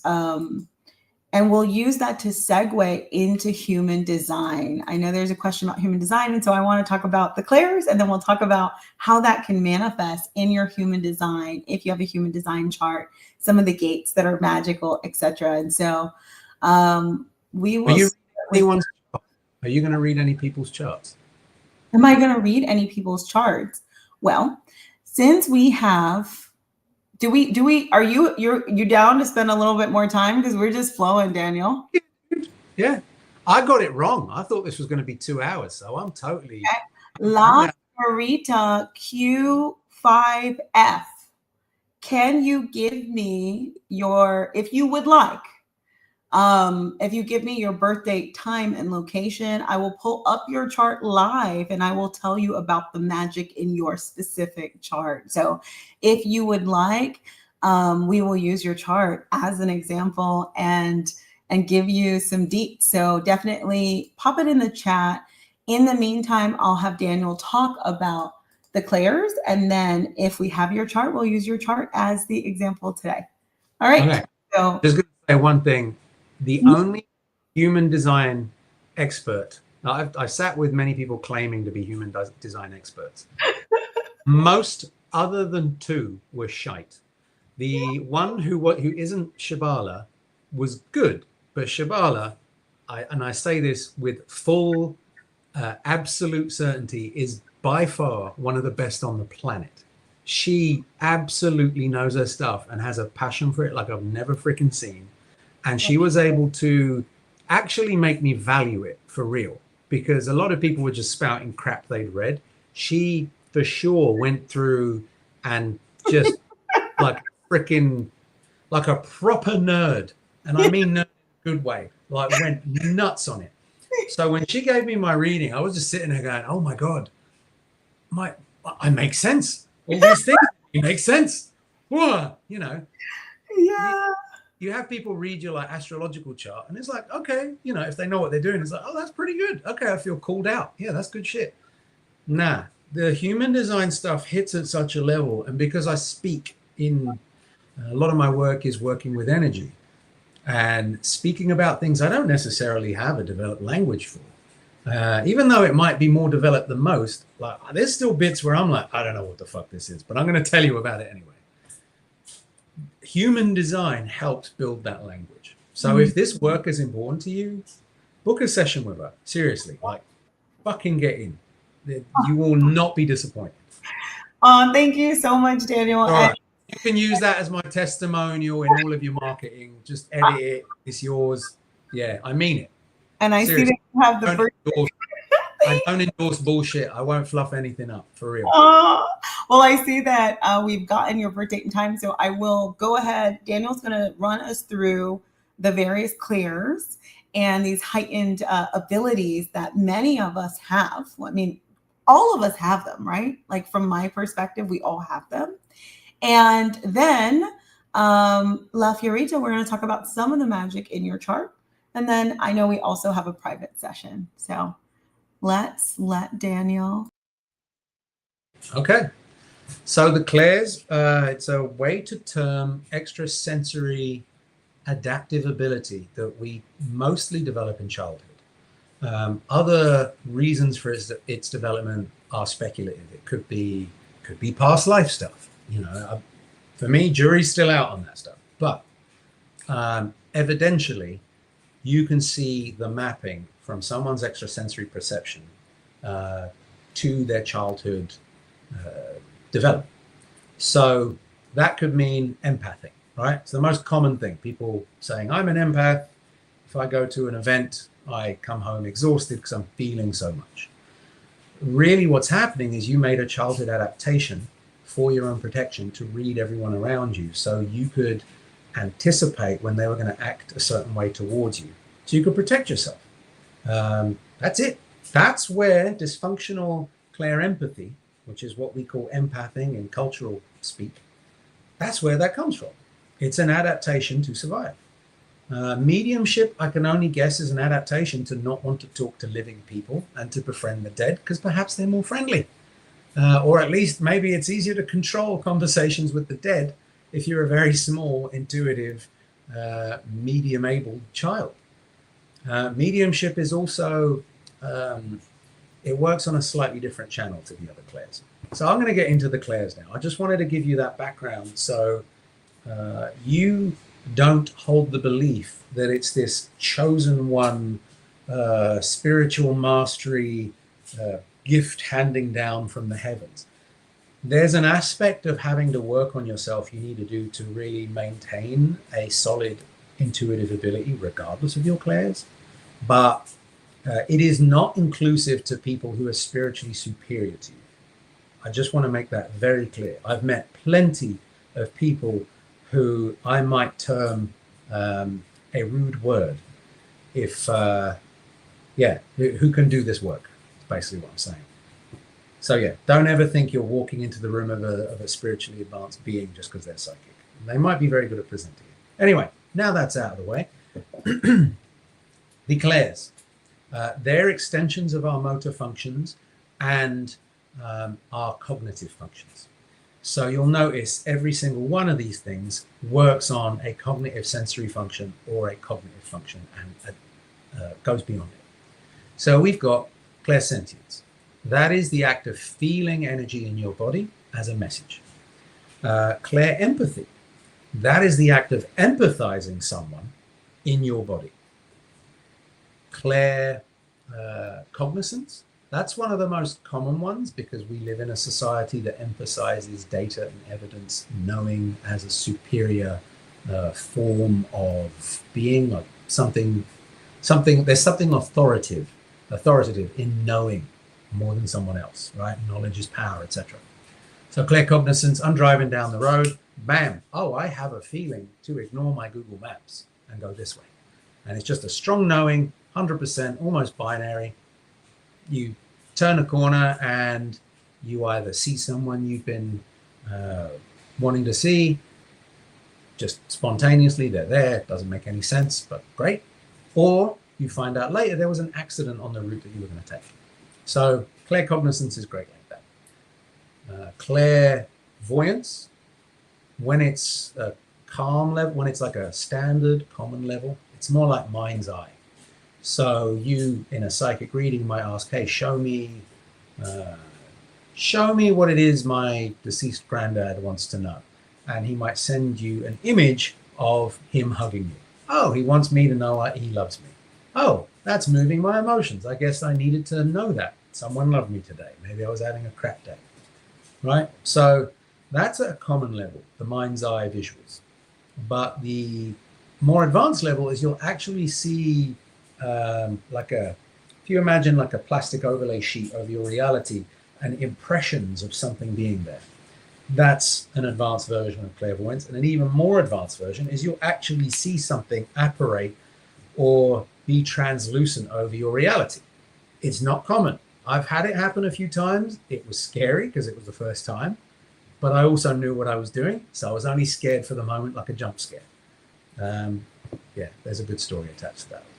Try and save those for another time. Clairvoyance, claircognizance, clairsentience, clairempathy, clairtangency. Imagine you have a dead cat. You are watching TV and you feel a cat rub against your leg. You know that feeling. You look down, there's no cat. That's usually, so clairtangency is something touching you in spirit and you feeling it on your body. All right? It's got a tactility to it you cannot doubt. Sometimes, and it's usually the deceased. So it might be like a tapping on the shoulder as well. Usually deceased grandparents will do the tapping on the shoulder, or deceased parents. They feel more comfortable and connected to you, so their ability to be intimate with you physically as spirit is much easier for them to access. Clairgustance or gustinance, depending where you Google, that is taste. That usually happens in medical mediumship, where you might, if you're scanning someone's liver, you might get, oh, there's a lot of metallic flavor in my tongue. That's interesting. Maybe they have too many heavy metals in their system. Clairsalience is smell. So this one again happens more commonly in mediumistic ability, and yeah, more commonly it will be like, oh, my granddad who used to smoke cigars, I'm smelling cigars in my room as the thought about it pops in my head, and there's no one around for like any visible mile who's smoking anything. Yeah, that's pretty common. So those are the main clairs. I don't think I've missed any. But there is one additional thing to note, and that is your channel, your mediumistic channel. So your channel is essentially a tube that is energetic that connects to a higher source of information. And that's you connecting to the universe and its great body of wisdom and precognitive information, premonitory, premonition information, or just other information about the person in front of you. And that channel will link you to spirits, it'll link you to divine source, it'll link you to the Akashic records, if you learn how to find those signals, how to feel those signals and those knowings. And that's something that many people pledge to teach. So I teach some of that, not all. Yeah, so the channel tends to come online when we're in flow. And that could be, you're playing music. Let's say you're a guitarist and you start jamming and you're not thinking about it. That's you being in flow. And you start to feel a sense of vibratory increase, pleasure in your body, excitement, and you're just jamming. That's you in flow. That's you in channel. Writers, one writer I used to work with is the creator of The Walking Dead, that famous zombie show. He didn't believe in any psychic work. He didn't believe in spirits. He didn't believe in any of it. He thought it was all bullshit. He wrote a really well done book, comic on a kid who gets possessed. So it's a whole thing about exorcisms. I forget the name of the book. And he wrote The Walking Dead. And I remember as I was reading it, feeling moments where I felt like he was in channel. But it's not something I could speak to him about. He didn't give a shit. Didn't believe in any of it. And the exorcism book was really well written. And I was shocked because I at the time I was actually married to an exorcist. And that was her specialization. And I would say to him, dude, this is really well researched. Like, do you want me to introduce you to my wife? And he goes, he's like, nah, that's all bullshit. And I remember being shocked. It's like, wow, okay, that's pretty fucking cold. But also, this is really well done. Channel. So other forms of channeling, channeling usually happens passively to people who don't know it. In writing, reading, music. It can happen during sex if you're really well connected with the person. You lose yourself, dissolve with the universe, and you get into channel. It's just a different variance of channel. Physical exercise. Like if you're someone who has a really well patterned brain with, say, martial arts or some other form of physical exercise where you first trained your body to act a certain way, and then you're in the reflex point and it's just, acting out on reflex. And then your soul, your spirit, your energy is actually adapting the technique to be more expressive of you. That's you in channel. That's you in flow. So channel, when called on demand, allows us to also do mediumship readings. It allows us to do deep psychic readings by getting information from the person's guides. And, that's a distinct form of connection. Because most times psychic readers who don't have deep training will do field-to-field reading, and they might actually, without awareness, get an imprint of the person's projected ego or things in the fear sphere of the person's field. And that's just a word I made up. It just means the fear that's kind of hanging out in their field, like the things they're afraid of. And other things that aren't actually pure. So that's pretty much the clairs in a very lumpy nutshell. Thank you so much for that, Daniel. I love that. I love that. I love that. We're going to talk about the reason I wanted you to talk about the clairs is because when we start looking at human design, and I did pull your chart, Left Fiorita. What is your name, my dear? So when I talk about your chart, what is your name? I would love to use it. And then I'm going to throw up this slide since there are so many gates in human design. They're magical. There we go. And when I look at a human design chart, okay, Liz, the first thing I'll look at is open centers. So in human design, you have a chart that has some colored in shapes and some open shapes. Anywhere you are open in your chart, you're essentially a receptor for other people's charts. So you will feel things or have sensations about other people in any of the places of your chart that are open. So, for example, I have an open emotional center and I have an open spleen. The open emotional center manages emotions. It means I can't really feel my emotions, but guess what? I can tune into other people's emotions. And what's beautiful is you not only feel them, but you amplify them. So if Daniel is over there and he's feeling angry, I can feel that in my body, but I will amplify that in my body. I will actually think he is potentially more angry than he is because it gives me a level of emotional sensitivity. And when I took Daniel's class and learned about the clairs is when I realized that the emotions that I'd been feeling were often not my own. And so for me, with an open emotional center, an open pressure center, an open safety center, a lot of the feeling of pressure, feeling of sadness, feeling of this, feeling of that was often related to the people that I was around. And so anyone who is in your aura is going to impact you. And if you have an open center, you're really meant to deliver wisdom to other people in that area. And the specific type of wisdom is based on the gates or the numbers in that center. Okay. And so it's really fun. I'm going to put up La Fiorita's, how many open centers are there generally in the chart? That's a really great question. There are some people's charts that have completely open centers across their entire charts. Those are known as reflectors. And they're only 2% of the population.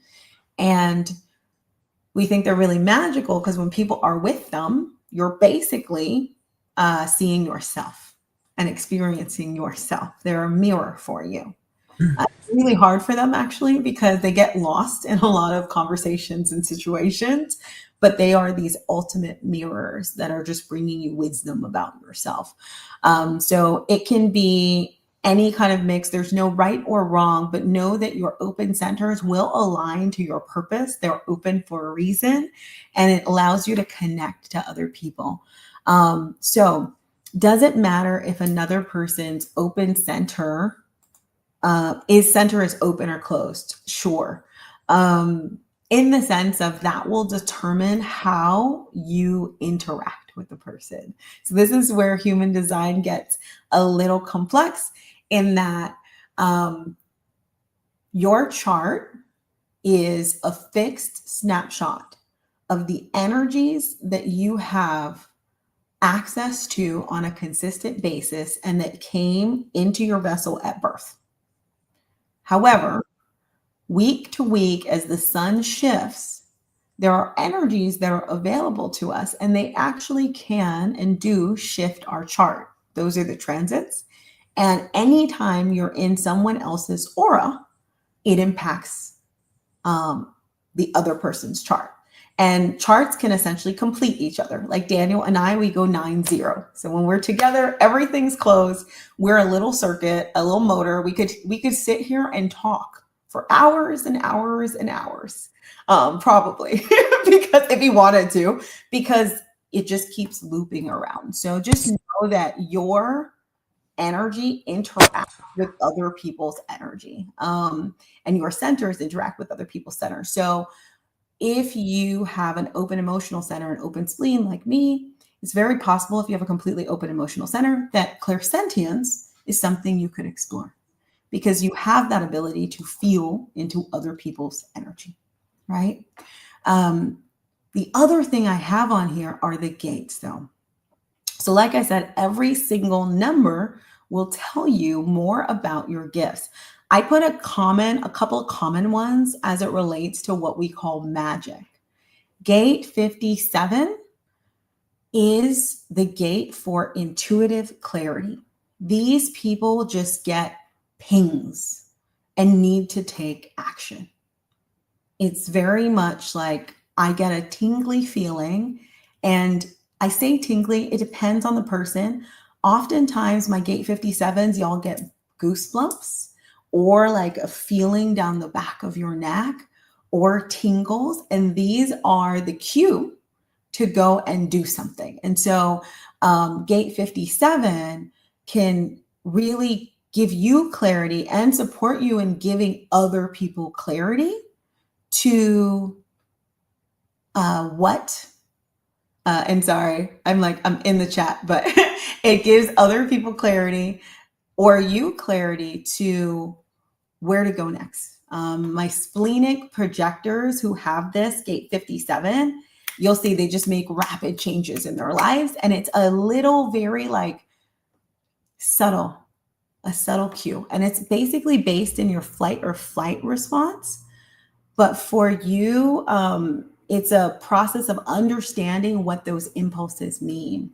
So right now on my website, you're just going to get the basic info on your human design, and then you can have a gift reading with me. I do 9 of them a week just to answer the question in the chat. Reports are coming, but for me, it's so important that I reframe human design into language that I find abundant. That's a big part for me, which means I'm literally rewriting every single description for every single placement in all of human design. And that is my project for 2026. But what I will be doing, if you want to be part of that, is teaching it as I go. So in January, I'm starting a group called Prosperity Artists, and we are going to go through every single transit, every single gate, and look through it. Okay. So next, number 22, gate 22, emotional empathy and emotional knowing. The 10 is like behavior of self. It's like an integrity trigger, and you automatically know where you're in integrity or where people are out of integrity. Gate 47, it's these massive realizations that just pop in from the universe. But if you have 47, you're essentially likely to be a channel for other people. So anyone with gate 64, they're going to have a little bit of confusion. And if they meet someone with gate 47, 47 is going to bring them all these realizations. So I've met some people with 47 who are really core channelers. Gate 2, this is Daniel's highest energy, and it's the energy of direction. You're essentially telling people what next, where they go in their life. Gate 8, creative direction. You are able to tell artists what's next for them, and many more. So every single placement actually has a gift. The reason that I put these on the charts are that these may feel a little bit more woo-woo because these really just come in as knowings that seem to come out of nowhere and quote unquote don't make sense to people. And this is for a lot of people who are new to this stuff. It's like, I just have this feeling, I just have this thought, let me tell you about it. And you'll tell it to someone and it just shifts their entire world. And so yeah, as we're looking at that, I want to jump into Liz's chart. And we're going to talk about the magic because I know we have a couple of, and I wish, Liz, if there's anything that's like hitting for you, let me know in the chat. I'm laughing. I'm back. I'm feeling like I wish this was my webinar day, was where I could pop people on. And I will be having webinars starting the week after next week, I think. So for those of y'all who are interested in learning in detail and in a more interactive way, there will be an opportunity for that. And so let's get this share screen going.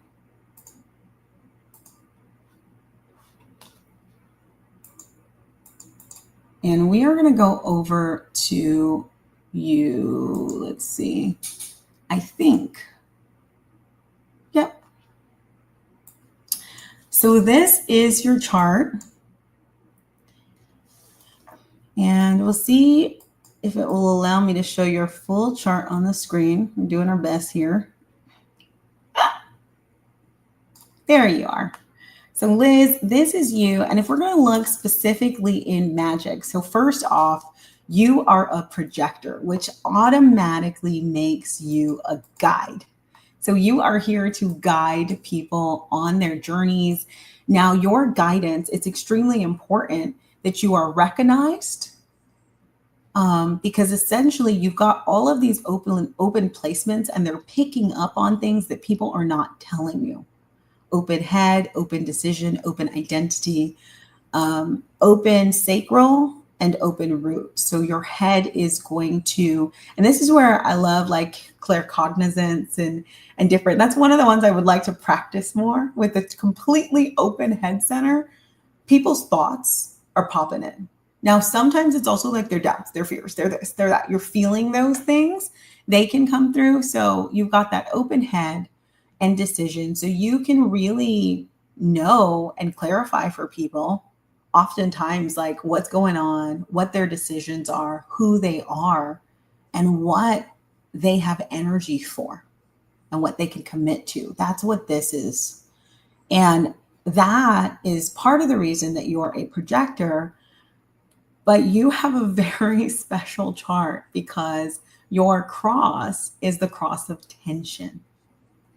And this is one that I find fascinating because I either meet people with this design who are super spicy or who have muted their spice and do not understand why people act certain ways around them. And so the spiciness comes from the fact that you have the gate of the fighter and the gate of provocation. So this 38 and 39. And these four represent 70% of your energy. So you are here to provoke people, to stop them in their tracks, give them innovative energy, potentially show them where they get to fight for things that are of value for them, and show them where they get to go deeper. And you have all of these pieces of energy with a dose of control. And so when people are in your aura, sometimes they feel provoked and you've done absolutely nothing. I'd love to hear if that happens for you, but you literally create tension, and that tension is there to essentially like, it's like tuning a piano string, but that is just your energy. So your energy can create tension, and that tension is here so that folks can see where they need to find solutions. And then in terms of the more woo-woo ones, the gate 48, it has depth of understanding of things that seem to just come from nowhere. You may think it's from repeating things over and over again because you have the energy for that too. But you've got this depth that comes out of the blue, an intuition that is just a knowing that comes through your spleen. It tells me here that leaning into that is going to be your biggest transformation in life. And so this is where I would say, definitely like check out Daniel, look at the Sixth Sense course, look at the Psychic Playground, because your deepest transformation in your Pluto is the 57. And then you've got efficiency in your Neptune, which is basically like finding like, it can manifest in different ways, but it is this desire for efficiency. And I was just laughing. I was like, Daniel, did you just tell me to pick someone who would be like your best client ever? Because there is very much a desire for no fluff. And so you've got this mix of I would like to be efficient as it relates to my spirituality and get the most out of my experience with the least effort. And then you are a bit of a hermit. So then how do you do that when you're not out in the world?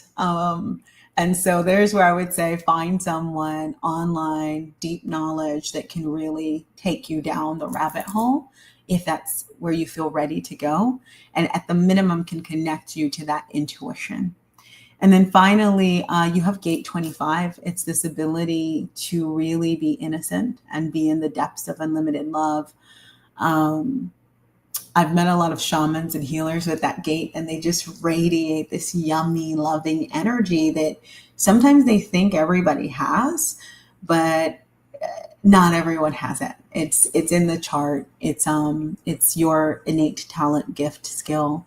And so you're 25, you're 57, you're 47. These are the big ones.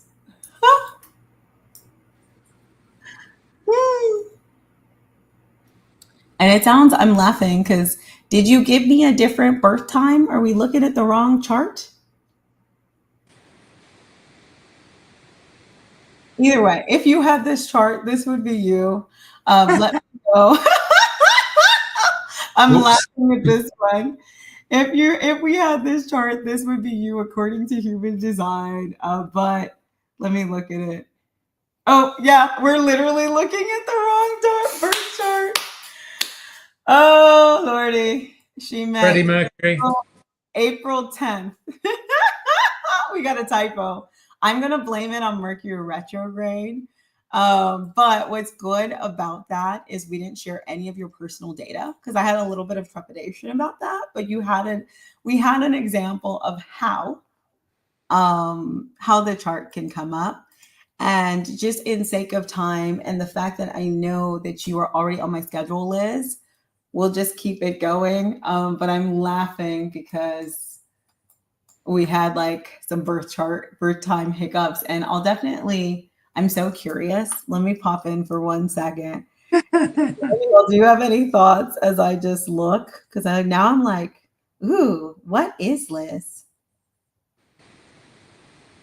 Yeah, at worst, everyone just got a really cool demo of how you break it down. Of how human design can be read. Oh, the 410 is switched around. That's so funny. 10-4. I will tell Liz one thing about her chart, and then we'll pop on in and wrap this up. I think the last thing we had while I do that is just this idea of integrity and magic. And you said the most important point that I wanted to make, which is don't assume that these gifts come with integrity. Nope. Don't assume. Yeah. These are abilities like anything else. But they're an adaptation, an extension of the human experience. And the reason they're so I think there's a number of reasons why they're so like lifted up and put on a pedestal or, shunned entirely. And that's because when you do meet people who are good at it, they seem otherworldly. And it's because we've all been culturally encouraged to not honor the pieces of our being that actually allow those abilities to come online. Yeah. So, when we meet people who are good at it, we assume they've gone through all the healing that we assume you need to be that good at these things. And nope, I've met some incredibly damaged people. Shit, I've been through some mad nonsense. I got my own damage, but it's part of the university of learning all this stuff. And we learn how to give that stuff grace and kindness and warmth. And where we don't have our challenges, we have extraordinary ability to work with those folks who resonate with us and resonate with our wins, and resonate with the things that we're still struggling with. And oftentimes we'll get a key learning from that work. It's like we get benefit from working with other people. It's a very weird occurrence I did not expect, but every one of my clients Everyone I've ever worked with has something to give me, whether they know it or not. And I end up learning a ton. And if there's a fear they're going through that resonates deeply with mine, I will go through it either the night before or in a little 5-minute chunk before they're online or during the session with them. And we actually, our fields, because they're working together, it's like I boost their field by doing it because I've done it so many times now. You know what I mean? It just becomes easier. If you ever find yourself playing in these places, the key thing to know for yourself, if you're trying to control anyone's will, no, you're in the gray and beyond. And that's what I had to learn. So if it's like, I want this job, when you say I want this job, are you really saying I want this person to give me this job? Are you trying to override their will so you get what you want? Or are you saying I want this experience that puts me in alignment and in alignment with something I love and doing something I love, and allows me to actually support myself financially in the life I want? Because if that's what you want, maybe it's not that job, and maybe that's the spell to cast. That's more calling something in rather than trying to control something. Yeah. I think the other thing I would say is, like, as I move through my journey, so I started with Daniel. I think you were my first. You're definitely, yep, you were my first, like, magic-y, truly woo, like not a human design, like not a system thing that I learned. And then I went down a rabbit hole of candle magic afterwards. And then I went to hoodoo school. And then I was looking at what I thought were really intense things, like the Solomon seals and the this and the that. And there were so many things that I was like, my body really said, stay the F away from. And also, like, there are people that are teaching this who don't really have the depth, and or they have the depth, but they're not really communicating the commitments you're making. So even in Qigong, which I practice, there is a higher level of Qigong, and I've been getting higher and higher, where they'll literally say, I was just talking about this yesterday with my masseuse, who's also a deep Qigong healer. He's like, all the old texts will be like, and do not do this under these conditions, and do not do this under these conditions, and do not do that under these conditions. And there are, whenever you're calling in an energy that goes beyond your own, there are a lot of different conditions. And I was laughing because even when, like, I take everything and look at Christianity. So when I was working with Daniel, I was like, oh my God, this is what we do in church. We light a candle. And then I was like, oh, they're calling in spirits. They're calling in angels. And I was like, there are rules with some of these. And I started talking to, like, I actually will talk to, like, the energy of money. And I was like, do I want to work with the energy of money? And I was like, energy of money, what do I need to work with you? Like, what's the contract? What's the rule? And then I was like, oh, I don't want to do that. No, this is not for me. I'm like, I will work with the energy of love, which will also bring me money. So it's been really fascinating to, like, there are many things that I do not touch. Mm-hmm. And it's a mix of energetic hygiene, and realizing that there are details and the power is coming from somewhere. And so if you're not creating the energy yourself, in Qigong, we spend a lot of time cultivating energy to then use it.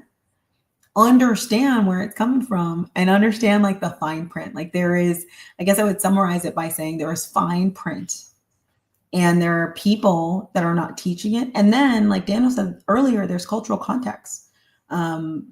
Family constellation was lifted from an African practice, like a Zulu practice.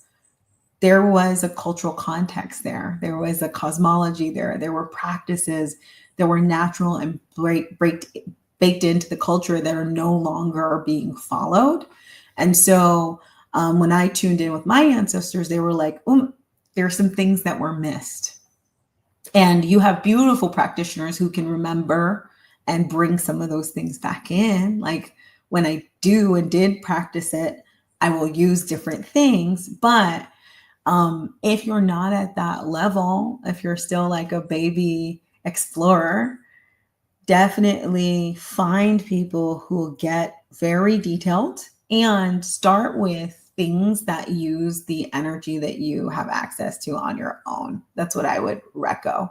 Is that fair, Daniel? I would agree with that.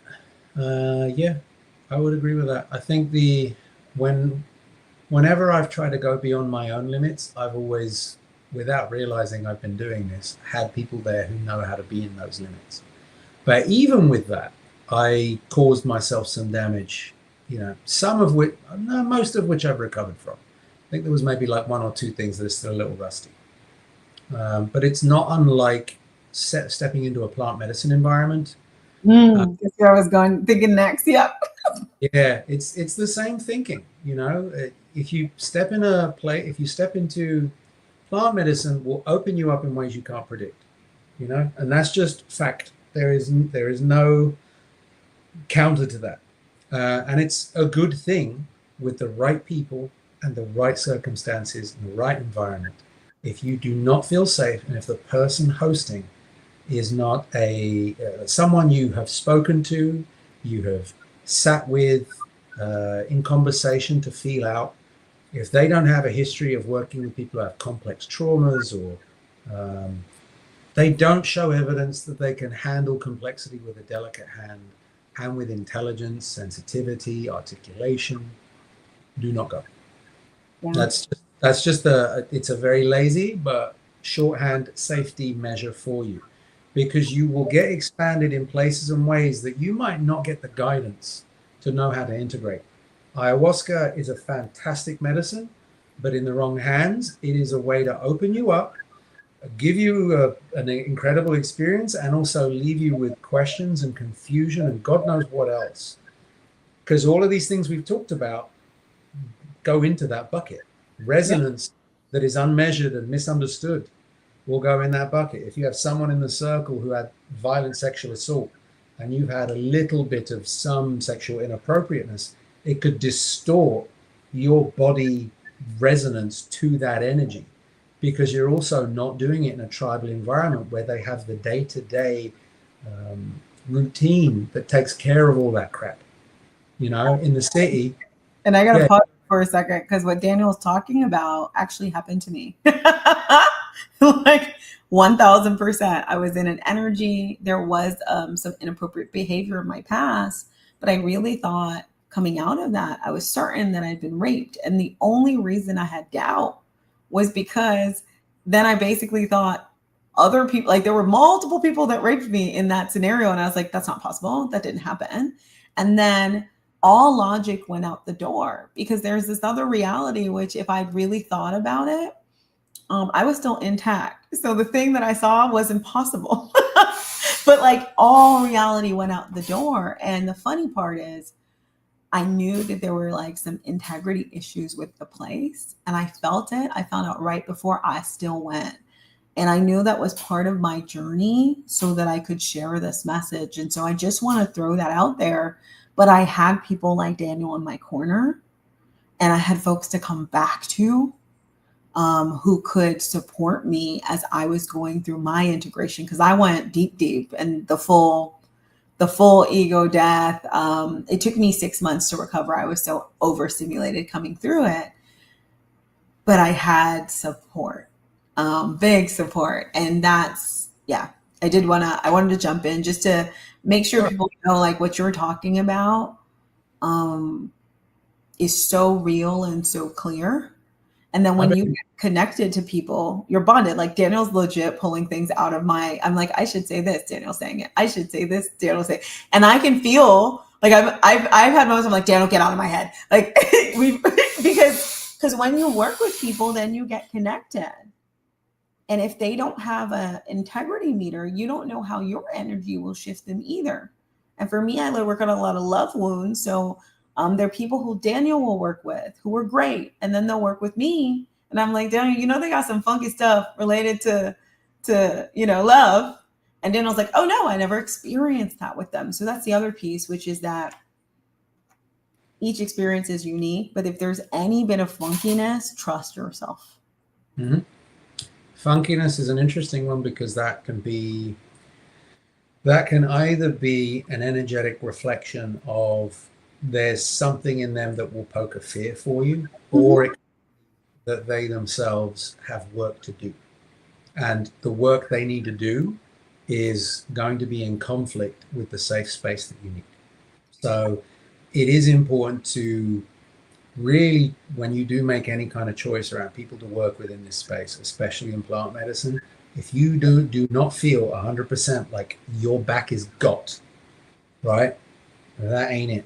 That ain't the place. Now, sometimes it will be an initiation. I remember watching Shabala go through multiple. I went through my own, that's the path I chose willfully. Like I wanted to actually learn from the bumps and the bruises, so I had real places to come from. But that's not for everyone. And if I was to recommend it to, people I care about, I'm still going to say the same thing. And if there is an initiation meant for them, they will go through it. There's, I will say that will stop that. That was But me. I did not want any of this, and it just like yeah, it took me. yeah.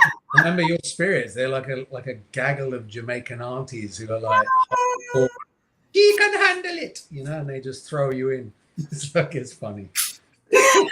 Oh my gosh. Okay. Oh, like a gaggle. Okay. So then. Oh, there's unless you got something to tag in with this concept, there are some bits I need with the integrity bit. Yes, please, please. Okay. So there are some people you'll meet who want to actually extract your energy in working with you, like use you energetically. I've met them. They're not pleasant, but you'll get flags.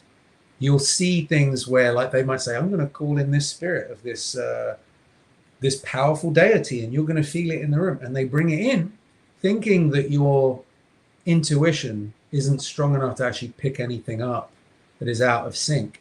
But one such party trick I saw was someone claiming to have a direct line to very staunch Christians who were also open to mysticism. And by the way, the two can coexist because my mother's lineage is a Christian mythical tradition. They do mediumship, they do healing. Christian here too. So yeah. Okay, yeah, we got more to talk about. My grandma's a reverend. You don't know this? What's that? My grandma is a reverend. Oh, yeah. Yeah. So the party trick was that this person pledged to call in Jesus and Archangel Michael, and the people watching felt the room go cold, and it felt scary to them. It didn't feel scary, oh, this is going to move the heaviness out of my body because it's such intense light. It felt scary of, oh, there's some dark shit happening right now. So it's important to pay attention to those things. And generally what I find is a good rule of thumb for people's integrity is they will show their humanity. They won't try and maintain an aura of, I am so powerful and divine, welcome to my... None of that shite. They will, if their tech is messing up, they'll have a laugh with it. They won't get up in their own, they won't get all worried that people are going to look at them funny. Like Deepak Chopra, unfortunately, doesn't do enough of this. Not to flag him off, but I'm using this example where there was an earthquake and he said, oh, I was meditating so hard, I think I created that. And it's like, bro, come on now. Like, really? Yeah. Well, there are people who work with the weather, who knows? But yes, that's not the joke to make, though. No, it's exactly. It's like it's trying to have humanity there. Yeah, like if I do anything that I think is doing that, I want to try it a few times to see if I can replicate that. Then I'll at the end, So it brings it back to a key thing. There's a wound that is very common in spirituality, and it's not because spirituality is inherently bad or attracts assholes. It's because in the path of spiritual development, particularly with metaphysical aspects, you're likely someone who's been through a lot of pain and trauma. And in the pain and trauma, the common ones, at least the heavy parental ones, there's going to be a part of that person who usually wants to be seen or known as special. They want to feel special because they felt like crap so many times. And that feeling special wound you're going to see come out in some of the grandest, most celebrated spiritual leaders because it was a part of their path.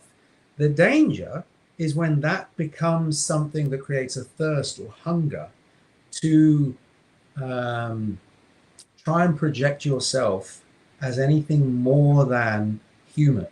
And really, metaphysical abilities are not superhuman, they're full spectrum human, right? There's things that you've all done and experienced that are absolutely in the metaphysical bucket, where you showed yourself you could do something unique and you just didn't want to acknowledge it because maybe the societal programming wanted you to push it away.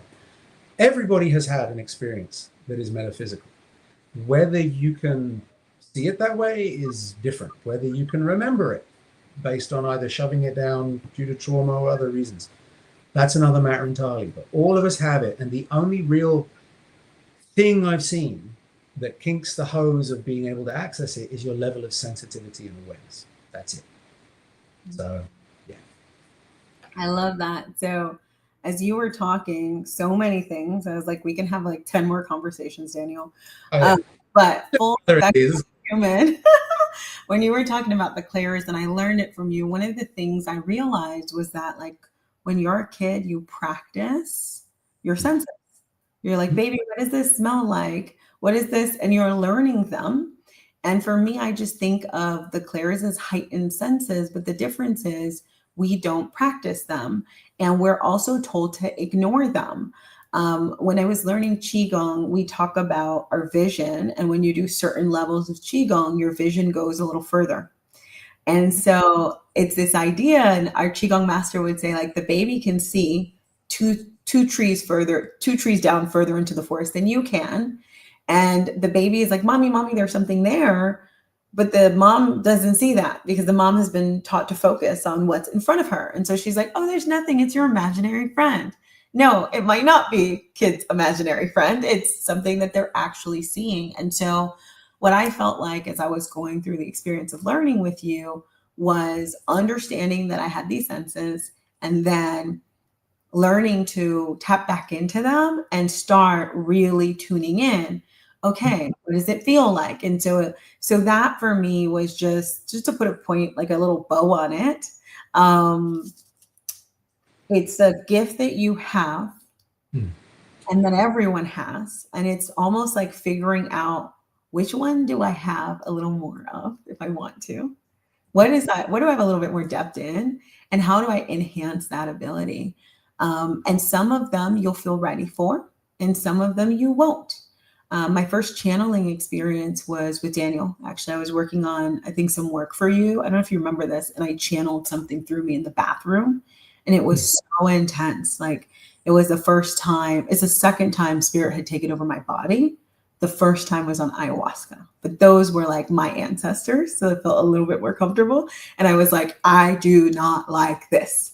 And I spoke to a good friend who does channeling regularly. And she's like, here's my agreement with my channel. And I moved through that and I was like, okay, not my thing. And that was about probably like 2 years ago. And now for the first time, I'm channeling, but in a different way. Like, I'm embodying people's child and their emotions. And that felt like, okay, this is in alignment with me. And so all of this to say is there's no rush on exploring and welcoming your gift. And there's never any rush. For me, when I understand, like, sometimes there's fear and resistance, but I have a very different framework. A lot of people want to push through it. And I'm like, no, find someone who can work with your nervous system and keep you at a place of ease. And you can move through very tough emotions with ease. On my ayahuasca journey, on one day, I was moving through thousands of slaves were passing through my body, and I was literally seeing their experiences. And at the beginning, it was like a whole thing. And some of that's also like the conditioning about these psychedelics and what it's supposed to be like. And this beautiful woman shaman, she sat with me, and it was almost like labor. They laid me out, and she's like, she didn't say, let it be easy, but some version of it, like you can just watch it and breathe through it. And so for me, when you meet people who are able to be in their gift without needing to brainwash you or push you or force you, that's when you know they've really honed things. And if anyone is trying to convince you, well, this is your time and you need to just do it, that's not to me a path that works spiritually. Because especially with what I know of human design and conditioning and how people interact, you can't fuck up your life. Like you'll get something from it, and as long as you don't die, you'll come out of the other side, and you'll probably come out better. And also, there's a completely different way. And then the last thing I want to do is a plug for the conversation that I just had with y'all. It was, I spent $500,000 so that you don't have to. And I was talking about moving through my spiritual journey, hiring a bunch of people. I think with me, this not being a choice for me, I was trying to rush through it and like get it done and just get myself grounded. And I made a lot of missteps along the way. But one of the things I learned was how to identify where people are still on their journeys and how to leverage that for myself. And so one of the things I talk about there is my trifecta. And the three areas that I delineate in a spiritual journey are personal power, partnerships, and prosperity. And I love using that structure because when I listen to someone, I can see where they're still off in a category. So we've got like all these gurus who are like, great, but my mom was a toxic bitch and da, da, da, da, da. Well, guess what? This person has not finished their partnership journey. There's still some work to do there, right? And so we get to say, okay, if I'm going to study with this person, maybe don't take all the things that they're giving you related to love and partnership so seriously, right? And so there's a framework there that can support you in making clearer decisions as we're moving through these moments because they are vulnerable. Mm-hmm. And because you are magic and it's everyone is. And you said something very important. And it really comes down to, for me, receiving. It was when I could start receiving fully from people that I could fully give. Mm-hmm. And all of this work became this healing loop. So like Daniel said, we are all receiving when we're giving. Like when you're giving from a place of unlimited love in your work and you're doing this type of energy work, you are receiving. And it's this beautiful loop. And so when you're coming to someone for that work, you are just as potent as they are. And you may not know it because you think you're coming for help, but you are. And the people who are really good in their work, they know that you are. They know that it's a gift to have you on the other side. They know that in serving you, it will also heal something within them or support something or give them more depth. And that's what I've learned as I moved through it. And when I say that, there's a lot of people who don't believe me. And I'm like, oh, you're not at that place yet. Got it. Right. But when you have people like Daniel who are like immediately talking about the reciprocity, the space that they're giving from too. And your words, really huge ones. You told me, don't be a hunter. Be a healer. Yeah. So I was like, I'm like, are they a hunter? I'm like, okay, no, I gotta stay away from that. Well, maybe you're going to help them switch gears, because it's not for you. Well, then cool. You know what you want. Sometimes, but I'm like, no, I helped hunters switch gears and paid them thousands and thousands of dollars in the process. Those guys. Those ones. And I'm like, nope. Okay. Yeah, no, I want to be doing that. You're right. Okay, so I'm just gonna wrap up. Any last message before I tell people? Just remind people again how they can work. I'm gonna tell y'all a little bit about what's coming for me, and also a reminder of how to work with Daniel. We have a few new people who have joined. Y'all have a 15% off code as well. But what is the last thing we want to leave people with, Daniel, before? Yeah. I could give them a quick card read for the group. Oh, yes, we had a whole cats section. Okay. And we talk about we're both cat people. So please, quick cat read. I totally forgot the cats. Bathroom, be right back. Cats. Okay. So I'm going to tell you about what we have coming, and then Daniel is going to come back and give us a beautiful group reading. And his group reading, I want to share this with y'all, is coming from his cat card deck. And you can actually continue to get info from these cats on his website. So I'm going to go ahead and share Daniel's website with y'all. All right, Mercury retrograde, don't fail me now. All right. So if you go to themagicmechanic.com, what you will find if you go into the menu is this Magic Cat Oracle. And this is completely digital. And right now it's actually completely free of charge. This is a beautiful labor of love. And you can go ahead and choose your reading type. So he does single card readings, situation, action, outcome, 5-card spread, and literally click on the button. We'll choose single card reading here, and you will get your cat. And so the cat is, we got to draw the card. And here is your cat. And so this is the devotee, and you'll have a reading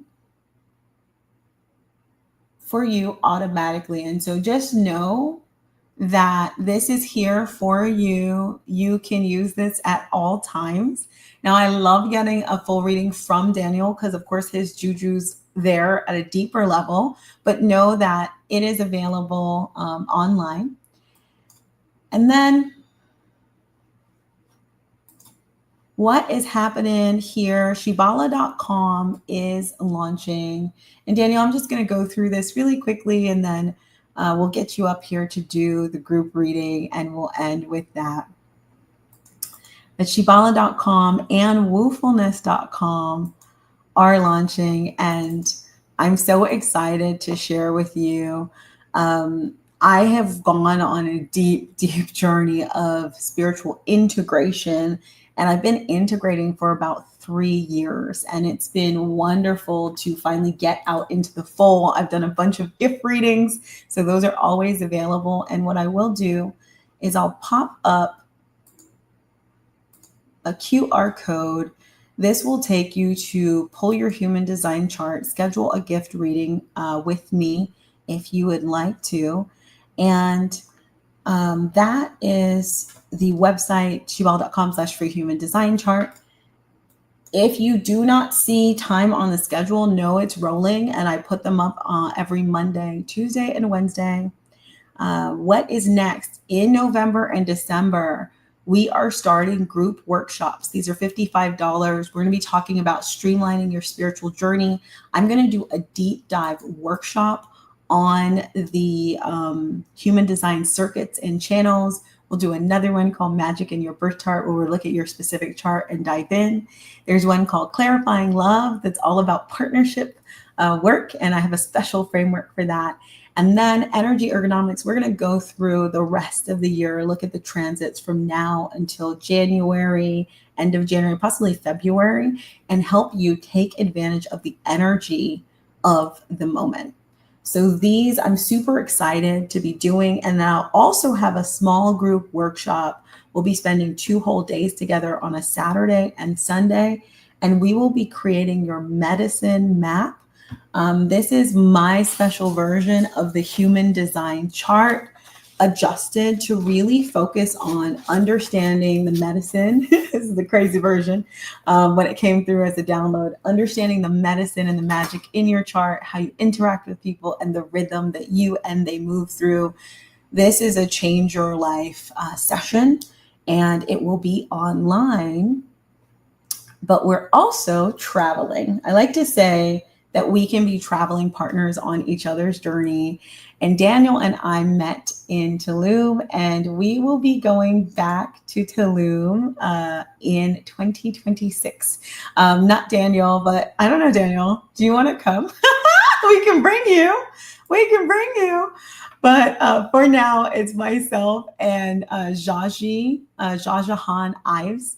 She's a beautiful artist, and we are going to be digging into your medicine map, your personal power, or your partnerships, depending on whether you come in January or February. And this is a deep, deep dive. Look at your human design chart. And then I'm bringing in my curanderas. And so I'm going to be bringing in all of my powerful curanderas, healers, shamans that I worked with throughout my 3-year journey in Tulum.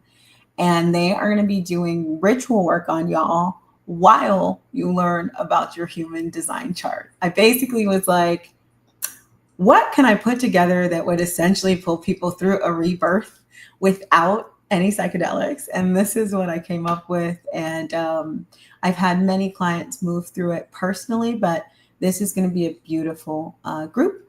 And for this one, there will be a website up soon, but I'm sharing this now with y'all and a few existing clients, so you know, because there will be an intimate set of people coming through a smaller group. So this one, we have an $8,000 retreat fee, and then there is a resort fee. This six-day change your life week, essentially. So 6 days, 6 nights, I think 7 days, is $9,000 to $12,000 ish for the investment. And I believe today I have the great pleasure of using a custom candle from my girl Shibala, Queen of Lions. This is New Me, the New Me candle, So some of y'all may know this beautiful lady. Her name is Amy. She's a good friend of mine, and she's hanging out with one of the custom candles. So I did study candle magic with Daniel for quite some time. I don't know, 6 months to a year. And eventually created my own line of candles. I've been making them for the last 2 years for private clients, and we are finally launching live. Our first full moon candle ritual is on December 4th. And so we'll have candles and melts, accessible price points to our custom candles, all available. And the candle ritual, you don't actually have to buy a Woofulness candle. So you can come and bring your own candles, and it will be just a beautiful, beautiful, beautiful moment. I just feel it. I can't wait. I'm excited. And those are all the ways that you can work with me and hang out with me. And of course, we are going to continue this lovely podcast, and I'm going to bring in more and more guests. Conversations will range from an hour to we're at 2 hours and 30 minutes. I really feel like that might be the norm for some of these big topics. And yeah, if you want me to bring Daniel on again, or if you have any requests, please let me know. And that is it. We will get to our reading now. And if anyone has any lingering questions, please pop them in the chat, and we will answer them if we feel that we have a little time to do that. But first, Daniel and the kitties. So I do different kinds of psychic and energetic reading. Usually people come to me for like a circuit reading. But this is something I just started doing for fun. So, but it's still valuable. So I'm just saying, this is not the way I normally do readings for people, but this is just something fun I do and it works out. So I tapped into the group. I asked the group energy to speak to me, and it felt like what the group is specifically looking for is healing, but healing from the perspective of helping people click into more of who they are and into their purpose more firmly, with more assurance. So I feel the reading I've got here ahead of me is actually to help you see kind of a map, a path for yourselves, and just to use it as a reference point so that you can self-guide as you need. First card I got is the Earth Guardian. You can see his crown is a little wonky. It's got a lot of noisy stuff up there, right? So what does that mean for you? What it means is, in the world we have right now, in all the stuff going on around us, there's a lot of distraction that can pull our minds away, and it can unground us. And the thing is, the Earth Guardian as an archetype is one that holds a position of responsibility, one that holds a position of, I'm taking care of my tribe, I've got my people, right? And most times when people are in the archetype of wanting to serve others, they carry some of this archetype. But the key is that you don't leave so much up here, and you don't try and carry it all at once. It's important that you have practical processes in your life to liberate your mind. So instead of carrying all the responsibilities in your head, write them down and put the ones you don't need to think about on a calendar to touch them at another day. Because energetically, how attention really works is that it creates a node on a circuit, and everything you are thinking about is transferring energy from you to it as an energetic entity, right? Before I talked about how people can essentially create entities. That's a little seed of that knowledge of how that actually works. You're giving attention to something and you're transferring energy. So liberate your mind from carrying all that, part one, because the world around you is going to keep trying to distract you and drain you of energy. The other part, okay, this is the Knight of Money. The Knight of Money represents the pursuit of accomplishment, but almost as if it's an addictive cycle, almost as if it's, well, I don't know what to do. I have to figure out, I have to do something. And sometimes the doing that you need to do is to not do, but be. So whether that's meditation, whether that's play some music for you only, whether that's to create art from yourself for you to reflect and enjoy only, that is the real question.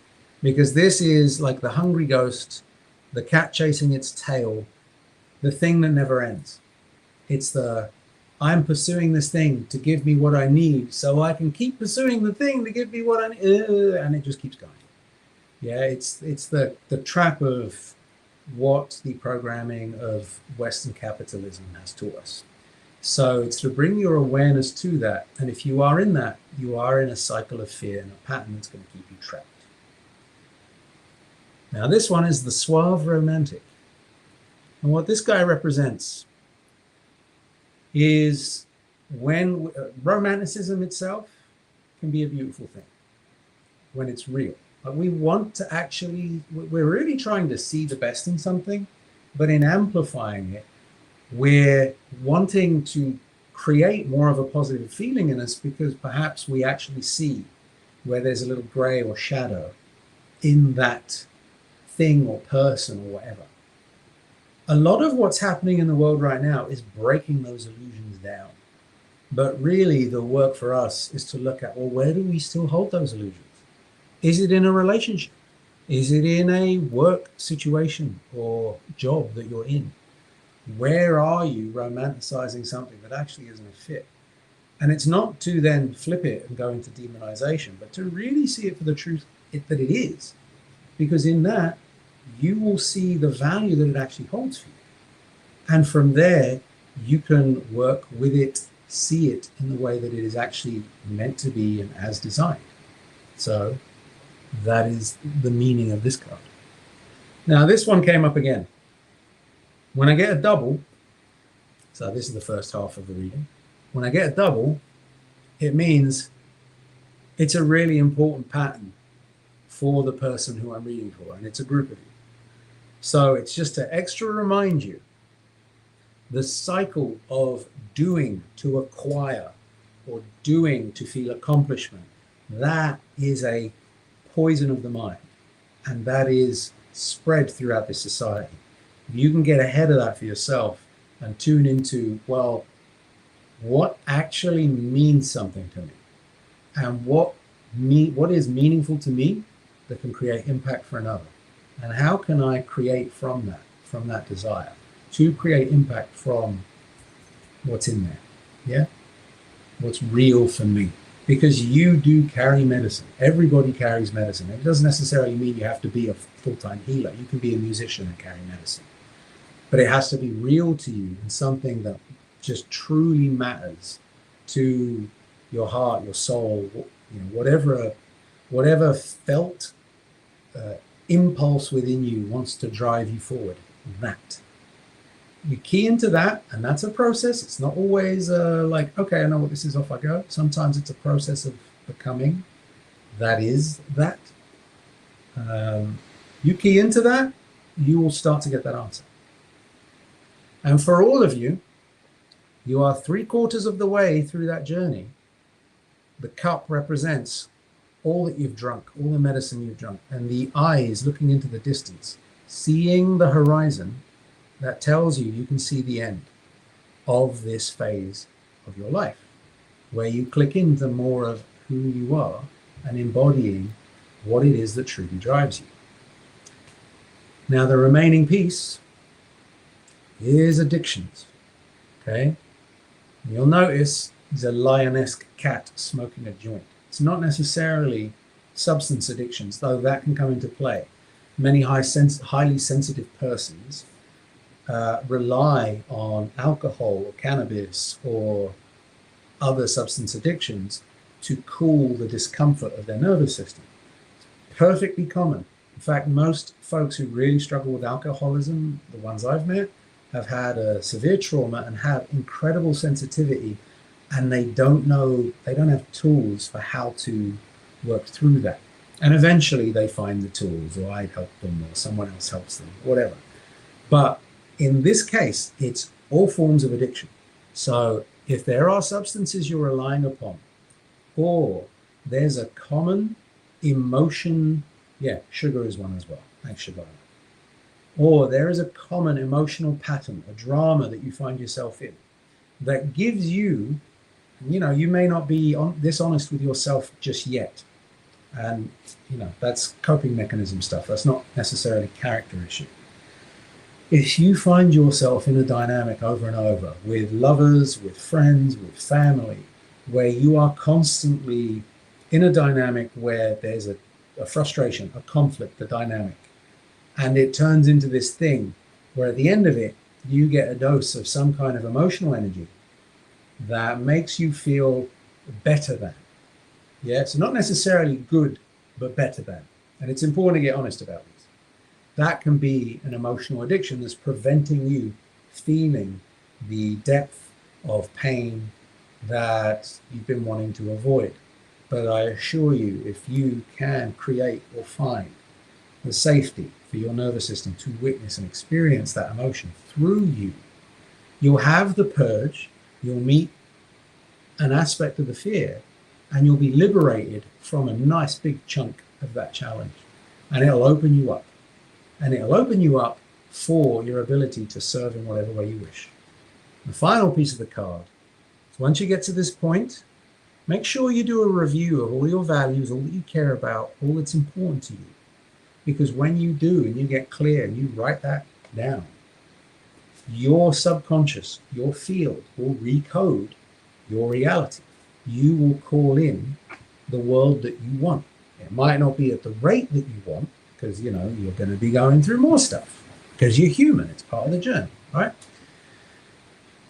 You will come to a point where you're going to be manifesting more of the world and experience that is more aligned with you as a person.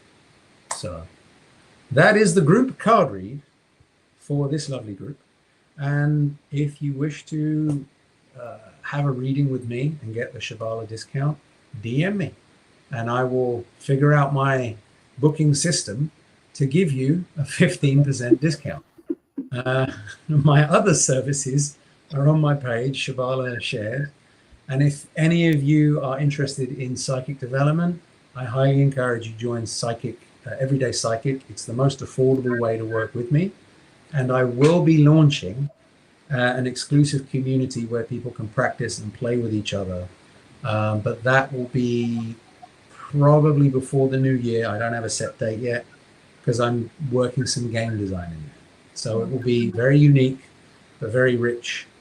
And yeah, I'm excited to bring people who are sincerely interested into that environment. Oh, well, I wanted to say an extra thank you. So one, thank you for that reading. It's laughing. Mallory's on, my chief of staff, and she's literally like, I feel called now. Like it's definitely resonating. And I am we're both cat people, Daniel and I. I think most of our conversations are me sending you reels of cats, if I really had to look at it. This is my new baby. And yeah. What's their name? Pharaoh. Feral? Pharaoh, like Egyptian Pharaoh. Great name. Kevin named him. He was not supposed to be my cat. He's recovering from a hip injury. And I was like, we can see if he fits with the family if Kevin says yes, thinking Kevin would say no. And he said yes. And the minute he saw him, he's like, his name is Pharaoh. And he's so chill. Like this is his thing. And he sticks his tongue out. So I was thinking, I was like, do you have a tongue out cat card? Because do you have one? Cats used to do that actually. But either way, Sammy used to do Pharaoh says hi and thank you. We have so much love in the chat. I would love to just give another special thank you for you, Daniel, to come here and share so much wisdom. I feel so grateful for you in general in my life, and then you being here to kick off the pod with me was just an extra special something. And thank you. Yeah. And I also wanted to say thank you for everyone who hung out with us. We have had people who have been here the whole live, and it means so much. And I think it speaks to the fact that so many of us are waking up to the power within us, and having peace in that power is so important. You truly are magic. And when you start seeing it and feeling it, it can really change the world. It'll change your world and change those around you. There was a comment I definitely want to put on screen. And it was Liz. She said, I try to remember that in healing myself, I'm helping heal the world. So when it's hard, it keeps me going. And it's that, beyond, we say we are all one, but when you do the work on yourself is when you really realize that. And this is, in my opinion, the way to heal the world. So thank you for your comment. Thank you for your energy. For those listening on the pod, thank you for hanging out with us. Definitely stay tuned. There is more coming. And I will do my best to get Daniel back on here again. And yes, thank y'all for being part of Prosperity Artists. And we look forward to seeing you, hopefully in your gift readings, hopefully in some courses with Daniel, but certainly in the world in your full shine. I love you. And that is it for today. Yeah. And yes, we cannot wait for all that is coming. Bye, y'all. Thank you. Thank you, Daniel. Bye.